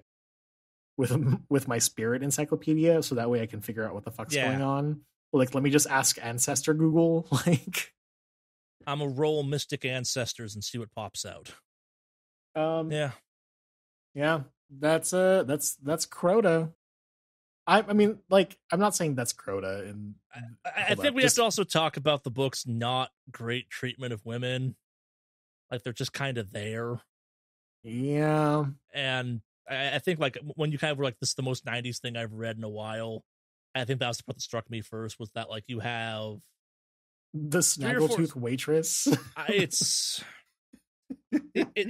really weird, really goddamn weird. I guess like it kind of makes it. There's a whole segment in the first part we just didn't talk about because it doesn't actually matter at all. Every segment of this book has at least a couple moments where just like they're there and you read them because they're there and they happen and you're like, okay, cool. Why was this 10 pages here or something? Like, you get introduced, you get introduced to like a diner crew and like the Filipina owner, and you think that they're going to be involved in the story, but it's literally just, and here's this is a scene to describe why Skip has coffee. Yeah. And it's like, whoa, okay. No, and I think it's in these scenes that you have these kind of moments of the flip side of, okay, it's cool you have these like little like vignettes of these people and you get kind of a good sense of them. It's like, why is there this much detail in this scene? Like, it's okay. Is anything important going to happen here? No. Okay. Like, this was a movie script that was adapted into a book because no one was picking it up. These scenes definitely feel that way. Yeah. But otherwise, I know it seems like we're just kind of harping on this book. And that was not the intent for this. I really liked this book up until the third segment, and then I'm like, eh. Like, I really was on high spirits when I was recommending it to Charlie. Yeah. And Charlie was in the same spirits when he recommended it to his wife. It was just kind of as we all coalesced into finishing up the story, it kind of went out with a splash. Not with like a big splash, but just kind of like a yeah, it goes out with just so much weird. And like I liked the first two parts of this book, specifically the first part of this book, so much. I spent almost as much. That's not fair. I spent a lot of time trying to do some research on this book to try and like understand it better. Like I felt like I was missing something maybe, or like there's just some deeper meaning. Like the amount of time I spent researching, is the Crota an initial kind of like a character from this book, or is it kind of a larger mythology thing within native culture? I was genuinely intrigued by that. Like in the first chunk of this book, like lots of stuff was cool. Lots of stuff had my attention. Lots of stuff. I'm like, I'm gonna research this shit. Like I was hooked. But then you ended up on the Destiny wikis. And then I went up on the Destiny wiki a billion times because they also have something called Crota in that. And it makes researching this book almost goddamn impossible, which is not this book's fault, but I really want to make jokes about that. And I'm angry about that still because I really wanted to kind of like dive into this book more, and then I read more of the book and kind of I'm like, this is not worth my time to kind of invest in this way. I really wanted to. I cannot express how cool I think the first part of this book is, with a couple flaws here and there, but like it felt like it was recovering in the second part, and then the third part happened, and I'm just like, yeah, the third part, the fight happened, Crota got defeated, Skip's kid got his hearing back. It's just whatever. Okay, like, so but let's I think this is a good way to transition to the third part. The third part. In using Crota just as a source material itself, you could take a lot of really phenomenal inspiration from this book and adapting it into your own narrative on build, let's say like a Delta Green mission. Because as I was reading through this, I was like, this is so Delta Green coded, it's not even funny. Literally the first half of this book is the preamble to a Delta Green operation. Like I was reading this going like, you'd have to change absolutely zero for this to work. Like, and I actually have it written down kind of thing. Like reading this book is what gave me the idea for, hey, we should talk about this in kind of terms of turning it into a tabletop RPG scenario. I think like, and kind of put some framing on this, I think the obvious choice for this is Delta Green or Call of Cthulhu or something. Like it's an investigation, you're going after one monster. I always pick Delta Green because it kind of feels a little bit more Delta Green adjacent, where like there are cops involved, there's investigating to do. There's actually a lot of kind of interesting clues to get into. There's research to be done, there's forensics, there's all kinds of that kind of nitty gritty cop stuff you can dig into. I thought for a big chunk of this book, hey, the Crota's a fancy Wendigo or something like that. I'm like, oh cool, it's Jack Frost adjacent. It gave me kind of similar vibes to that. Like, yeah, I was very into what the Crota was, and I found it very inspiring and very kind of interesting to think about. And so kind of I broke this down into, there are 3 versions of Crota you can run as a tabletop RPG, and I have it broken down as kind of the PG-13, the as written, and then as I call it, the Delta Green version of it, which is kind of putting more of a mythos spin on it. And do I kind of work through those 3, I guess?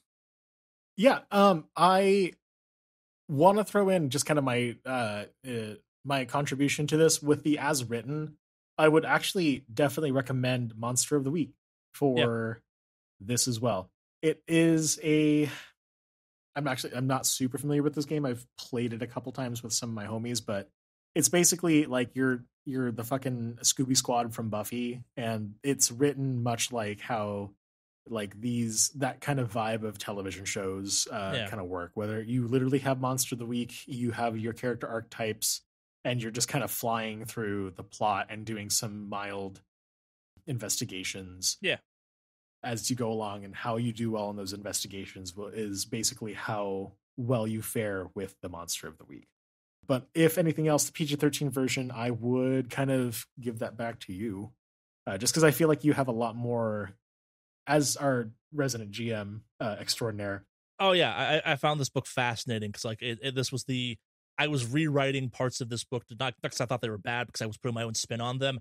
as I was reading it, which I thought was kind of a fun backdrop for me, I guess, or something. So the PG-13 version is not that different from the as written. I think it's one of those ones where kind of either you do make it like PG-13, the D&D equivalent of whatever, like the we're going on an adventure, we're gonna do the thing. Like you basically simplify it down to you got to find the arrows. I think all of these revolve around Skip either dies or is in the hospital for a lot longer. All these kind of start where Skip gets attacked. That's the cutoff point, I guess, is the way of thinking of it. Like, I think the first part of this is a really good kind of here's the backdrop for all of this. You have this monster, it's terrorizing things. And I think kind of the PG-13 version is pretty straightforward. Basically, it's go to Jay, get a blessing, get the arrows, find where Crota's at, go in there, have your big cool boss fight against this monster.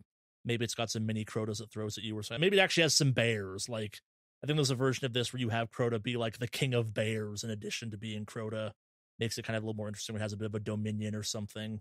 That's neither here nor there. But yeah, I think like it plays very much like a supernatural episode at that point. It's about kind of scooping up enough information to kind of get the basics of the lore.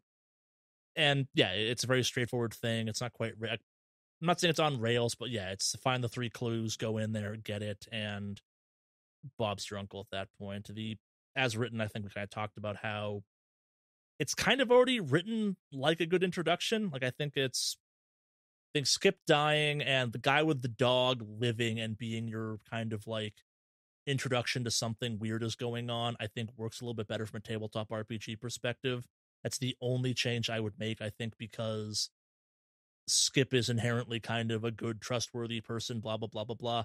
So I think having the police run by Lloyd makes that dynamic more interesting. And the guy that has the heart attack, I think it's a really good kind of like metering effect where you can kind of, if your players get stuck, he wakes up from the heart attack. He's been in a coma or kind of been unconscious or kind of not been capable of meeting people, and you can kind of like help push it along, or kind of like you're playing it as really as a bear. Like you can play as the cops at that point. You can play as kind of some investigators. There's a bunch of kind of fun setups you can do that kind of put your people there, and you really play at the animal attack aspect of it. Maybe you throw in a couple more Crota attacks on livestock or something. Maybe a couple more people get attacked, but like either you use the police raid that goes very badly, or getting to talk to the only survivor, kind of he's asking about his dog constantly, and maybe then you go find his dog as opposed to him type of thing. I think that's the kind of as written version I would run at that point. You could also just insert yourself as kind of competing with the police or following up on the police at that point. But yeah, I think that's, again, it's very weird how well written this thing is to just use the first part as just a straight setting primer at that point. May I throw in a complication? Sure. So I'm in love with the idea of how Al Goingback kind of creates a almost like narrative parallel to the legend, how the conquering of the Crota is intrinsically to just having a warrior of like a specific people defeating it. Now, I understand that escort missions are not exactly everyone's favorite in a video game, but I think it would be really interesting if it's one of those moments where you have to assist Jay in defeating the Crota, and like he becomes a key character in keeping alive as well as just kind of taking along with you. Yeah, I think there's a cool version where both the kind of the PG-13 version and the as written, it's about kind of getting Jay or Jay's grandpa in there to kind of banish, defeat, whatever the right phrase is, the Crota for you at that point. I don't think it's a wrong take, but I think, or sorry, I'm not like trying to say like this is the correct take or anything else like that. But I think for me, it's one of those things where I think it'd just be really interesting to have like almost this outsider in your party, yeah, who has just that much more of like a very specific like connection to this. And because like the way that I took this book was that Jay was the main character. Yeah, and it's just not the main. It's just not the character you see most often. I don't disagree with that. I think the one complication that comes up with your complication is, you know, what feels bad from a player perspective, not getting to do the cool thing. I mean, but much like how the prophecy was kind of given with like the four warriors, Lloyd being the fourth warrior. I think it's kind of cool to kind of be part of it, or just kind of lift somebody up in order to kind of team win, whatever the heck. I don't know. Like, maybe it's because I'm more geared to playing like the team up and whatnot, rather than trying to get that moment for myself whenever I play. Because like being able to be the person that the monk launches off of in order to get the extra 20 feet of jump so that way he could suplex a dragon is just as cool as suplexing the dragon. No, I get that. Yeah. And I think kind of the fine line you're walking at that point is it's kind of it becomes a MacGuffin character slash GM insert PC, which can be done well. I think it's kind of a bit of a gamble at that point. I think it's one of those ones where kind of like when I was reading it, the Jay in the cave part definitely kind of reads, unfortunately, like, oh, this is a GM that got sick of the party's bullshit and just put his own character in the game now and is like fucking speed running this because he knows what the puzzles are. And he's just like, I roll dark vision, I roll fucking perception, I roll nature sense, I roll this because he knows exactly what he has to kind of just keep it fucking moving at that point. And I think there's better ways of doing that, but I also kind of like just even reading the book, I got sick of Jay knowing how to do every fucking thing. Yeah. He was like I'm not saying a self-insert character, but like because of the fact that there's an army background and everything else like that, it did feel, after reading like Owl Goingback's like history and everything else like that, it did feel a little like it's a little bit. Jay's a fucking superhero. Let's not kind of beat around the bush on this one. Like, he is the fucking level 5 D&D character in the town of level 1 NPCs where it's like, man, this guy's a fucking badass. Look how much better at everything he is than anyone who's ever existed in this town. Comparative to Skip, who's just like literally that dude who just found out like, oh, I have a great destiny before me, but I do not have the skills in order for me to execute it. Like, unclear if he's even a party member. Yeah, he's like he's there for the escort. Like, maybe he becomes something later, maybe not. Like, maybe if he says I'm 1/4 native enough times, he suddenly becomes an important character. But yeah. Mm-hmm. So how would you Delta Green this? All right, so I think there's actually kind of a couple. You can leave the Crota exactly as the Crota and make it a Wendigo and kind of do a cool Wendigo story with it, but I think that's lazy, easy, not at all respectful to kind of actually how cool some of the details of this goddamn thing are. And I came up with kind of two, if I was going to adapt this for kind of a negative modifier story arc, essentially, here's what I would do.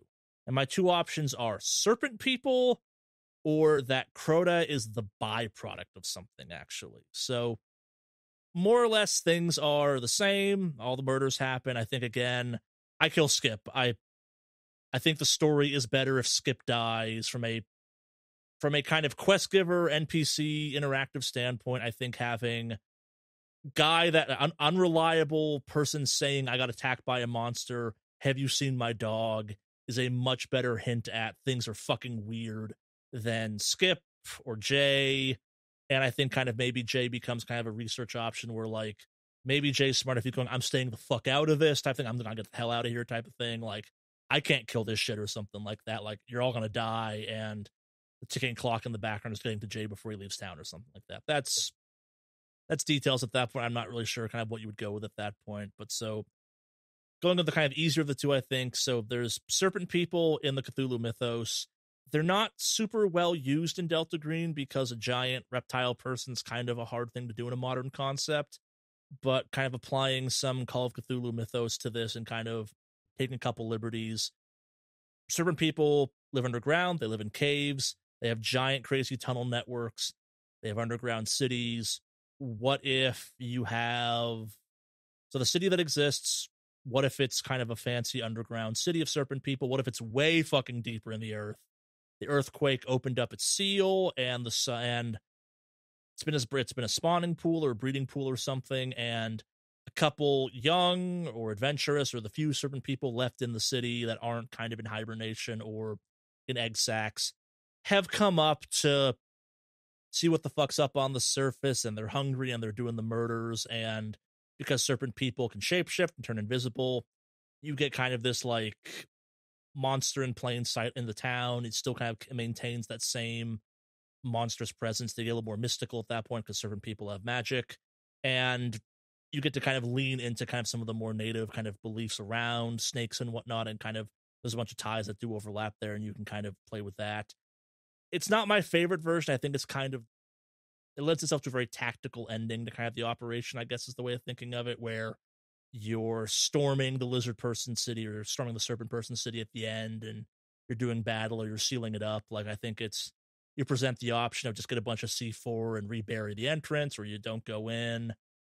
The version I like more is that the Crota is unimportant, or that like killing the Crota isn't the solution.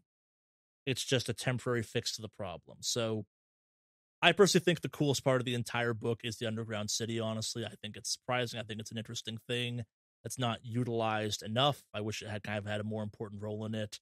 And I guess kind of my idea was, okay, you have this underground city, the native population of the area sealed away this underground city for a reason of some kind type of thing. Like, and the Crota is coming in through a portal, a ritual, a thing that makes Crota deep in the city, and it becomes more of a story of kind of spelunking around the city, trying to find the ritual thing that keeps spitting Crotas out at you.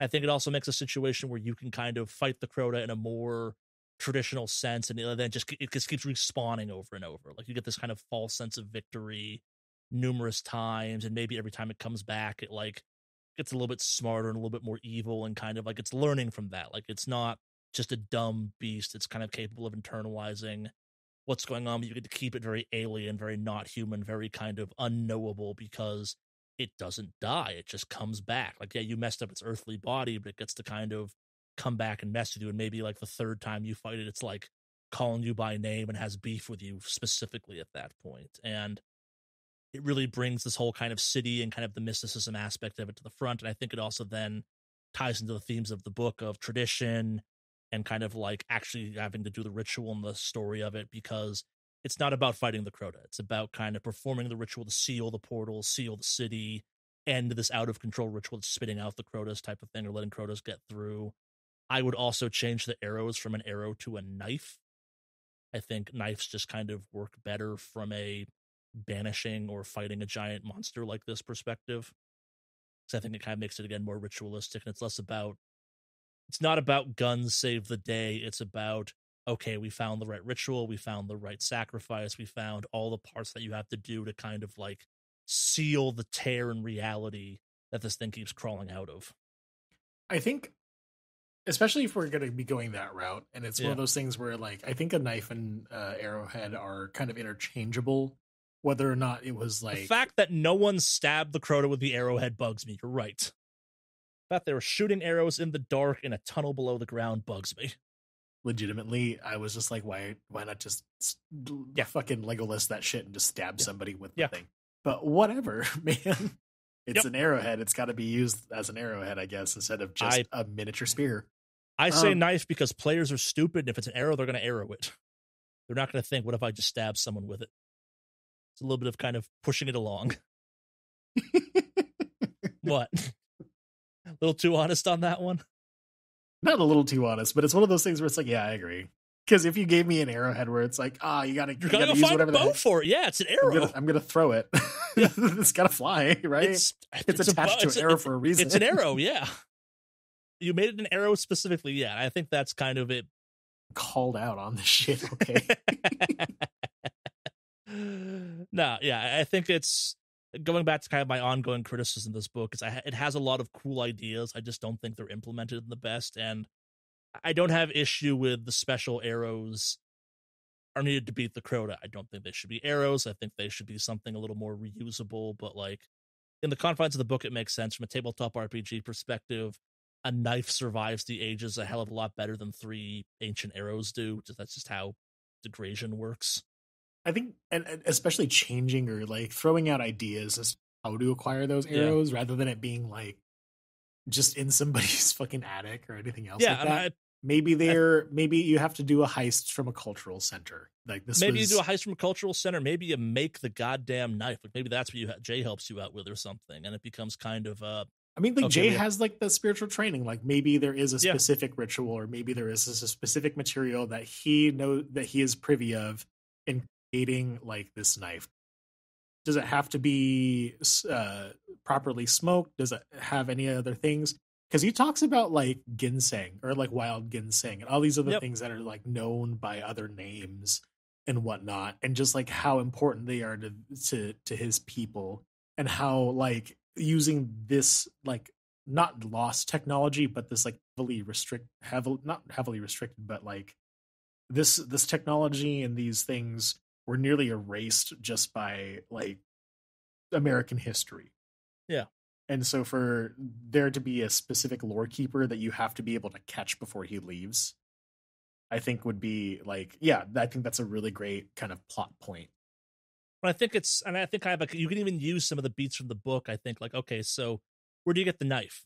Maybe you have to sneak into the goddamn city and find the knife and get out. I think the whole kind of going down, discovering the city thing, I think that's a cool part. I think the walking around, and it's a cool kind of, it lends itself to some cool RP moments. And I think kind of like, okay, go down there, find the ritual knife, get it back to Jay so Jay can juice it up, and then you can go back and fight the Crota. I think that's a good flow at that point, hypothetically. Maybe not like perfect. Maybe Jay goes with you and does the ritual down in the cave, and then you're also kind of like keeping Jay alive the entire time as he's trying to do what he's there to do type of thing. I think going back to kind of like, maybe not escort idea, but like he's not there to fix the problem. He's there to kind of power something up or kind of make it so you can try and fix the problem. For whatever reason, like this kind of was recently in my head, but like I think about the old how people were thinking that they needed to bulk up airplanes in these specific sites because airplanes that were coming back with bullet holes in non-essential areas or whatever the heck was leading towards like a bias. It's called survival bias. Yeah, it was there we go, like a survival bias. Yeah, it was the whole idea where it's like, oh, we have to repair these spots because the planes are coming back, and it's like, no. The planes are coming back because they're getting hit there. Those are fine.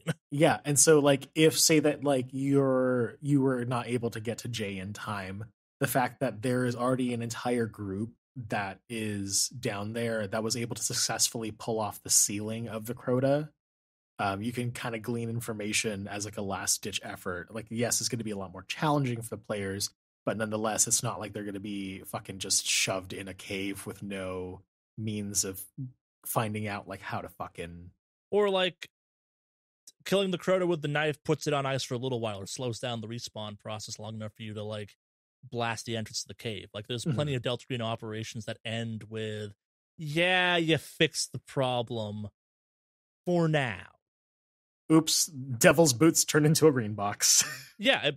Or like it's like, hey, we've been forced to declare the area on the Devil's Boot an EPA hazard site. Why? Oh, poison in the groundwater. Definitely not because there's a monster in a cave that we buried under 800 pounds of cement. Oops, Jay Little Hawk is now a friendly or even recruited into Delta Green because he's the local game warden and he's got to now make sure that this shit stays closed. Yep. We only found so many chains in town to put on that door we put on top of the entrance to the mine that goes down to that thing, and well, eventually it's gonna get out, and Jay better find out when that happens.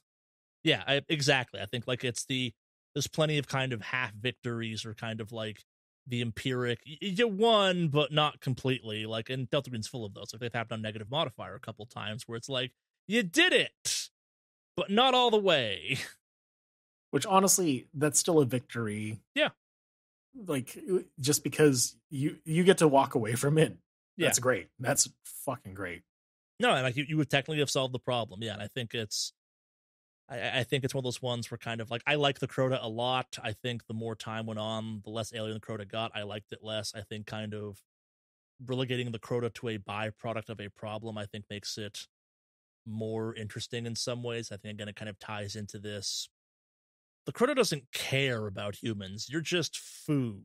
It's not evil. It's just doing what it does naturally, which is eating its food source. And I think kind of by giving the Crota the kind of unfortunate human personality, it put it in that awkward category. It's like, okay, it's evil. It's aware it's evil. Like, it's like not finger steepling and then I will burn down the orphanage evil, but like, it's like, and I will make the humans scared because then they taste better. Oh, yes.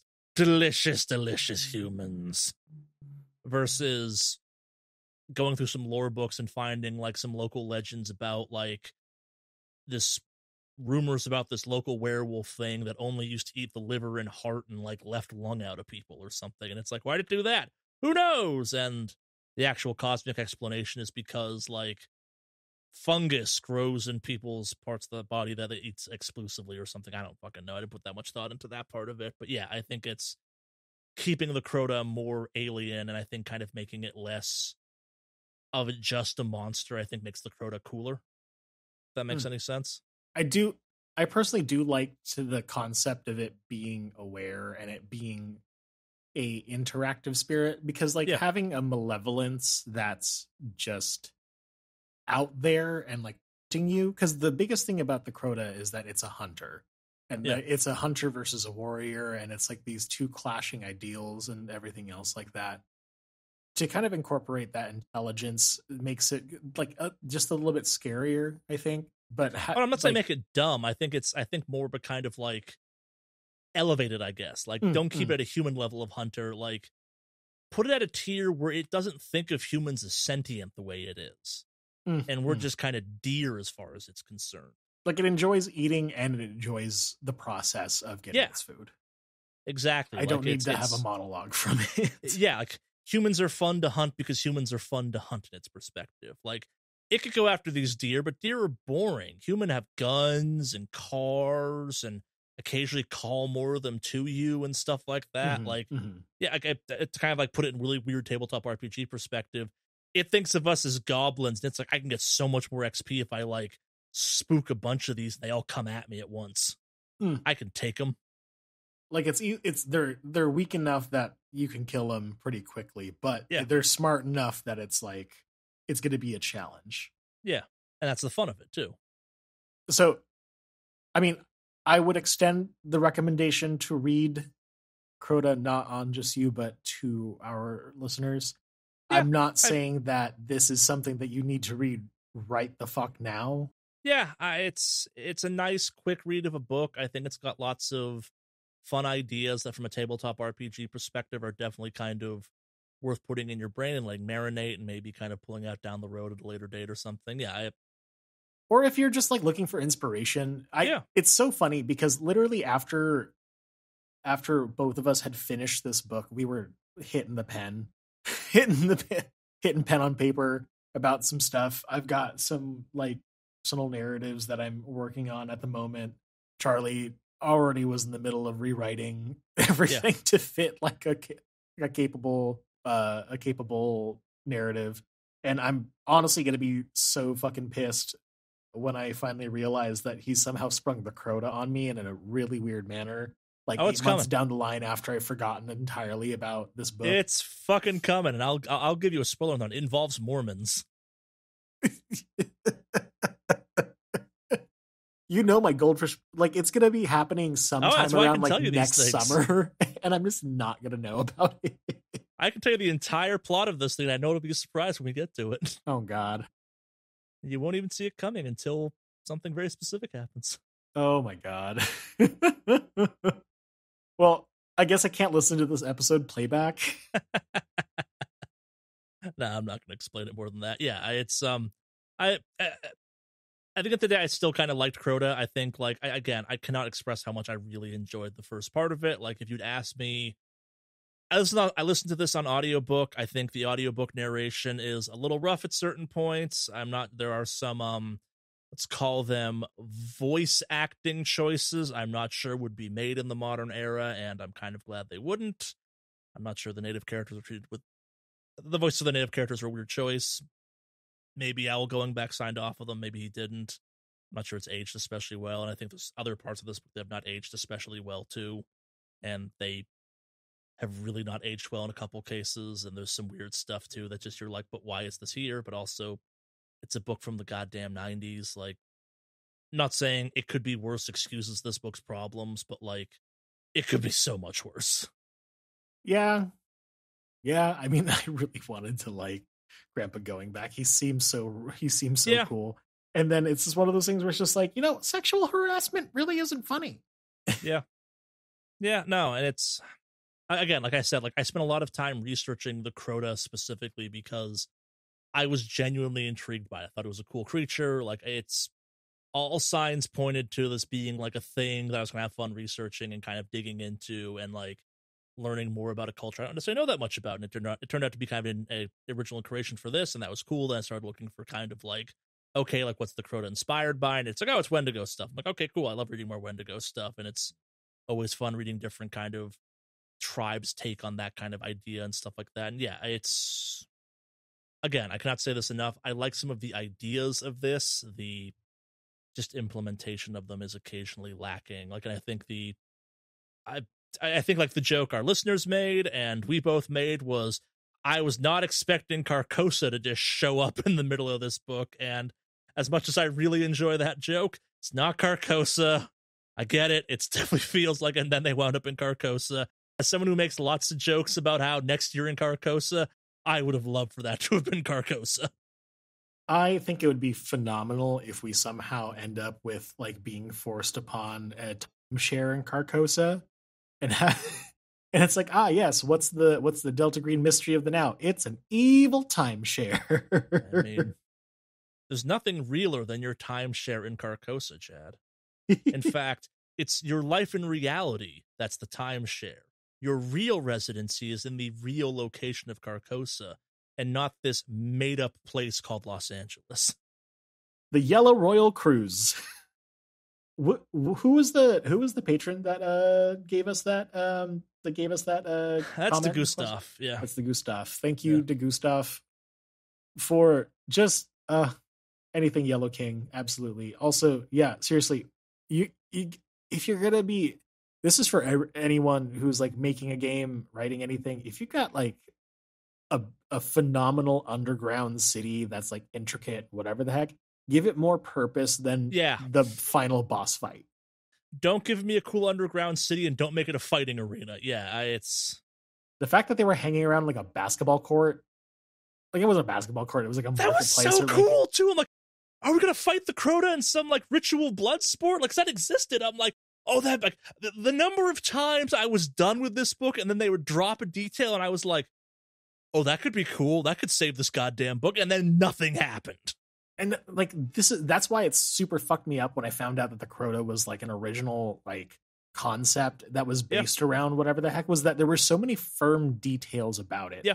Like, the crafting of the Crota creature itself had led me to believe that this was like, oh, okay, cool. That's a creature that I need to research later on, because this is like a mythological being or mythological character that's got like multiple things about it. Like the Crota is going to pop up in other kinds of stories, and I want to read those stories and see what other narratives are based around the Crota. I want to read about the mythical war against the Crota at the start of time. Yeah, exactly. Yeah. And then it's just like, no, it's just this dude.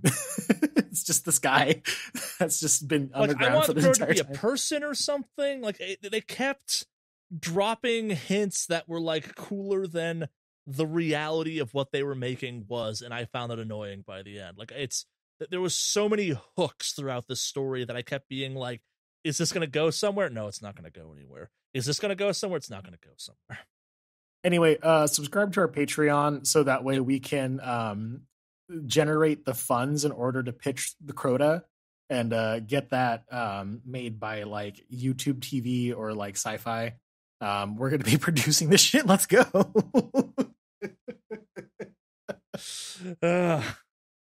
Yeah, also, if you enjoyed this, let us know and we'll do more of this. I'm not quite ready to announce what the next book is going to be. I think it's going to be Wintertide, though. Me and Jad have definitely talked about it enough, and it feels like this was a good introduction to this. I apologize in advance. It will also be kind of a, I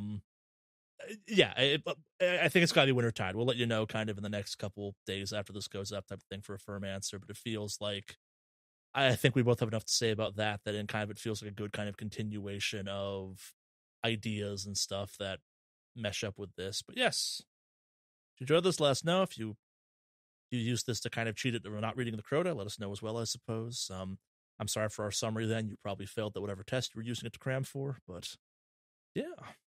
Hopefully you enjoyed this. We had fun talking about this. So any changes you'd like us to make to our kind of format for this, let us know as well. This is still an evolving process, as I've mentioned a couple times in promoting this. I think that's kind of how we're approaching it. Yeah, we're kind of discovering like this new format. It's a funny thing just to see how this evolved from pre-table talk and just kind of like I'm a maniac and I listen to audiobooks at 2 or 2.5 speed, sometimes 3 if I'm really just trying to get through it. Brian Sanderson's anything. And that this is now a thing that I just thoroughly enjoy. It absolutely blows my mind. I think it'd be really rad to go through Wintertide. I think it would really be great. It feels like the natural next book for this. I think it would be really great to kind of go on the third book with the book that you had offered me. And honestly, I think if anything else, if there's enough interest generated, I would say let's start considering some contributions from our patrons. Yes, as well. I was going to say, if people have any books they definitely think we should take a look at, let us know. There's a slight chance we have read them, and that may disqualify it, but also if it's a book we've read and have stuff to say about, you'd be down for that, I think. Any last thoughts on Crota? I know we've been kind of negative on this. This was not intended to be us kind of punching down on a book or being negative about it. I will leave it with the most positive thing I can say about it. I want to read more of Owl Goingback's books because I was intrigued by this book. I think as far as first books go, not bad, not terrible, not amazing. The audiobook parts of it are unfortunate. It's not aged the best in some cases, but I'm sure with kind of a couple more months of time, I'd be like, yeah, I was fine with the book. I enjoyed it enough that there were parts I liked about it. There were some definitely weird parts, but also like, I think I've had more fun also talking about the book with Jad in some ways than I had reading it by itself. And I definitely think that's actually improved my perspective on the book some because it's kind of fun to have someone to laugh at and then skip fucked Crota. I am still firm in my not confidence, I would say, but I'm still firm in sharing Crota with other folks. I mean, like it is something that I have to add the caveat of it is a dated book. It is something that is of its time. For better or worse. I think it really is like a good snapshot of like what the mid 90s was like in terms of pop entertainment. I think it snapshots some of the attitude. I think it's, and maybe it's because I've been kind of reading a bunch of stuff right now of like the most 80s version of X. I don't think by reading this you get a sense of what the 90s were. You just get a sense of kind of some of the problem with the 90s, if that makes any sense. Yeah, like a vibe or like not exactly like, oh yeah, this was fucking the era, but this is just kind of like it's not like a weird thing to say, but like the idea that this was talked about in the context I'm talking about, it was like if you could show someone one movie and they would go, oh, I guess that's what the 80s were. I'm not sure I'd say that this like this is not that same thing. Like you'd go, it's like, okay, what the fuck was up with the 80s after this? I get what you're saying. Yeah. But nonetheless, this is something to really kind of this is something to kind of get these little like pieces of this is a book where small pieces actually just absolutely hook you. I think there's something really like you can get something from this book in terms of settings, as well as there's a quote from Alan Moore where it's like, if you want to become a better writer, you got to read some bad books. This isn't a bad book, but this is also not a great book. This is something that you could make you a better writer. Yeah, you could absolutely look into this and see kind of where it falters, but where it also succeeds, and just kind of adapt that into your own world building, into your own GMing style, into your own writing and whatnot. Yeah. No, I think you've touched on kind of why we're doing this too, I think, because like it's the world building of this, despite kind of having some weird choices, it's good. It's really quite good. I think like you get a very good sense of the time and the place and kind of like maybe not the exact decade, but like how remote this is, how kind of like the vibe of this, why fucking Skip has to go through with it type of thing. Also, sometimes it's just great to Mystery Science Theater 3000 a book with some of your friends. Yeah, that's true too. Also true. It's an 8-hour audiobook. I think it's about 300 pages, if I recall correctly. I can't remember. That sounds right, yeah. It's about 300 pages. It's a quick read. Pull it out, read it to some of your friends, do some read-alongs, whatever the heck. Don't read it to your kids. But good airplane book. Good airplane book. Got a cool-ass cover. We didn't talk about that at all. I have the 90s cover. What does your cover look like? Look up Owl Goingback Crota. It is a fucking badass, like, wolf jaw thing with a fist flying out of it. I'm like, why is this not the cover that shows up when you look up this thing? The fuck? What did this? I don't know. Independent Legions? Is that the publishing thing? Dude, my cover was literally like an arrowhead and like a very 90s, like it's just that's the one for the audiobook black. I read when I looked up the book when you told me initially. I saw that cover and I'm like, fucking sold. That's awesome. I have no idea what this book is about, but it's got a goddamn Rammstein music video image for its cover. I'm reading this.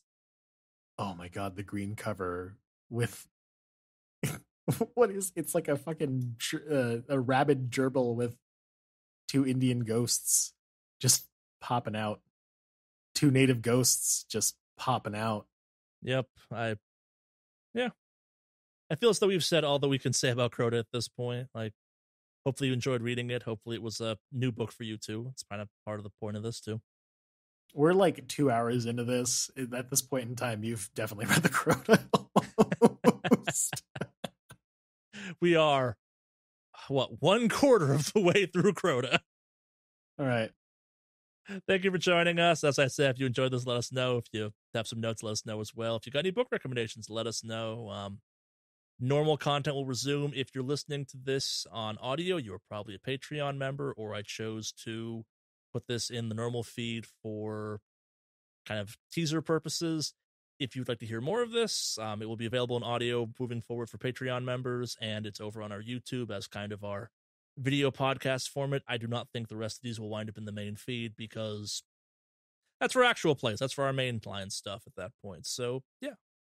And if you have an interest in our more than likely next book, this is Winter Tide, The Innsmouth Legacy by Ruthanna Emrys. This is actually the second book in a trio of narratives, the first being a novella. Yeah. This would be kind of like what happens after the novella, and there's a sequel after this.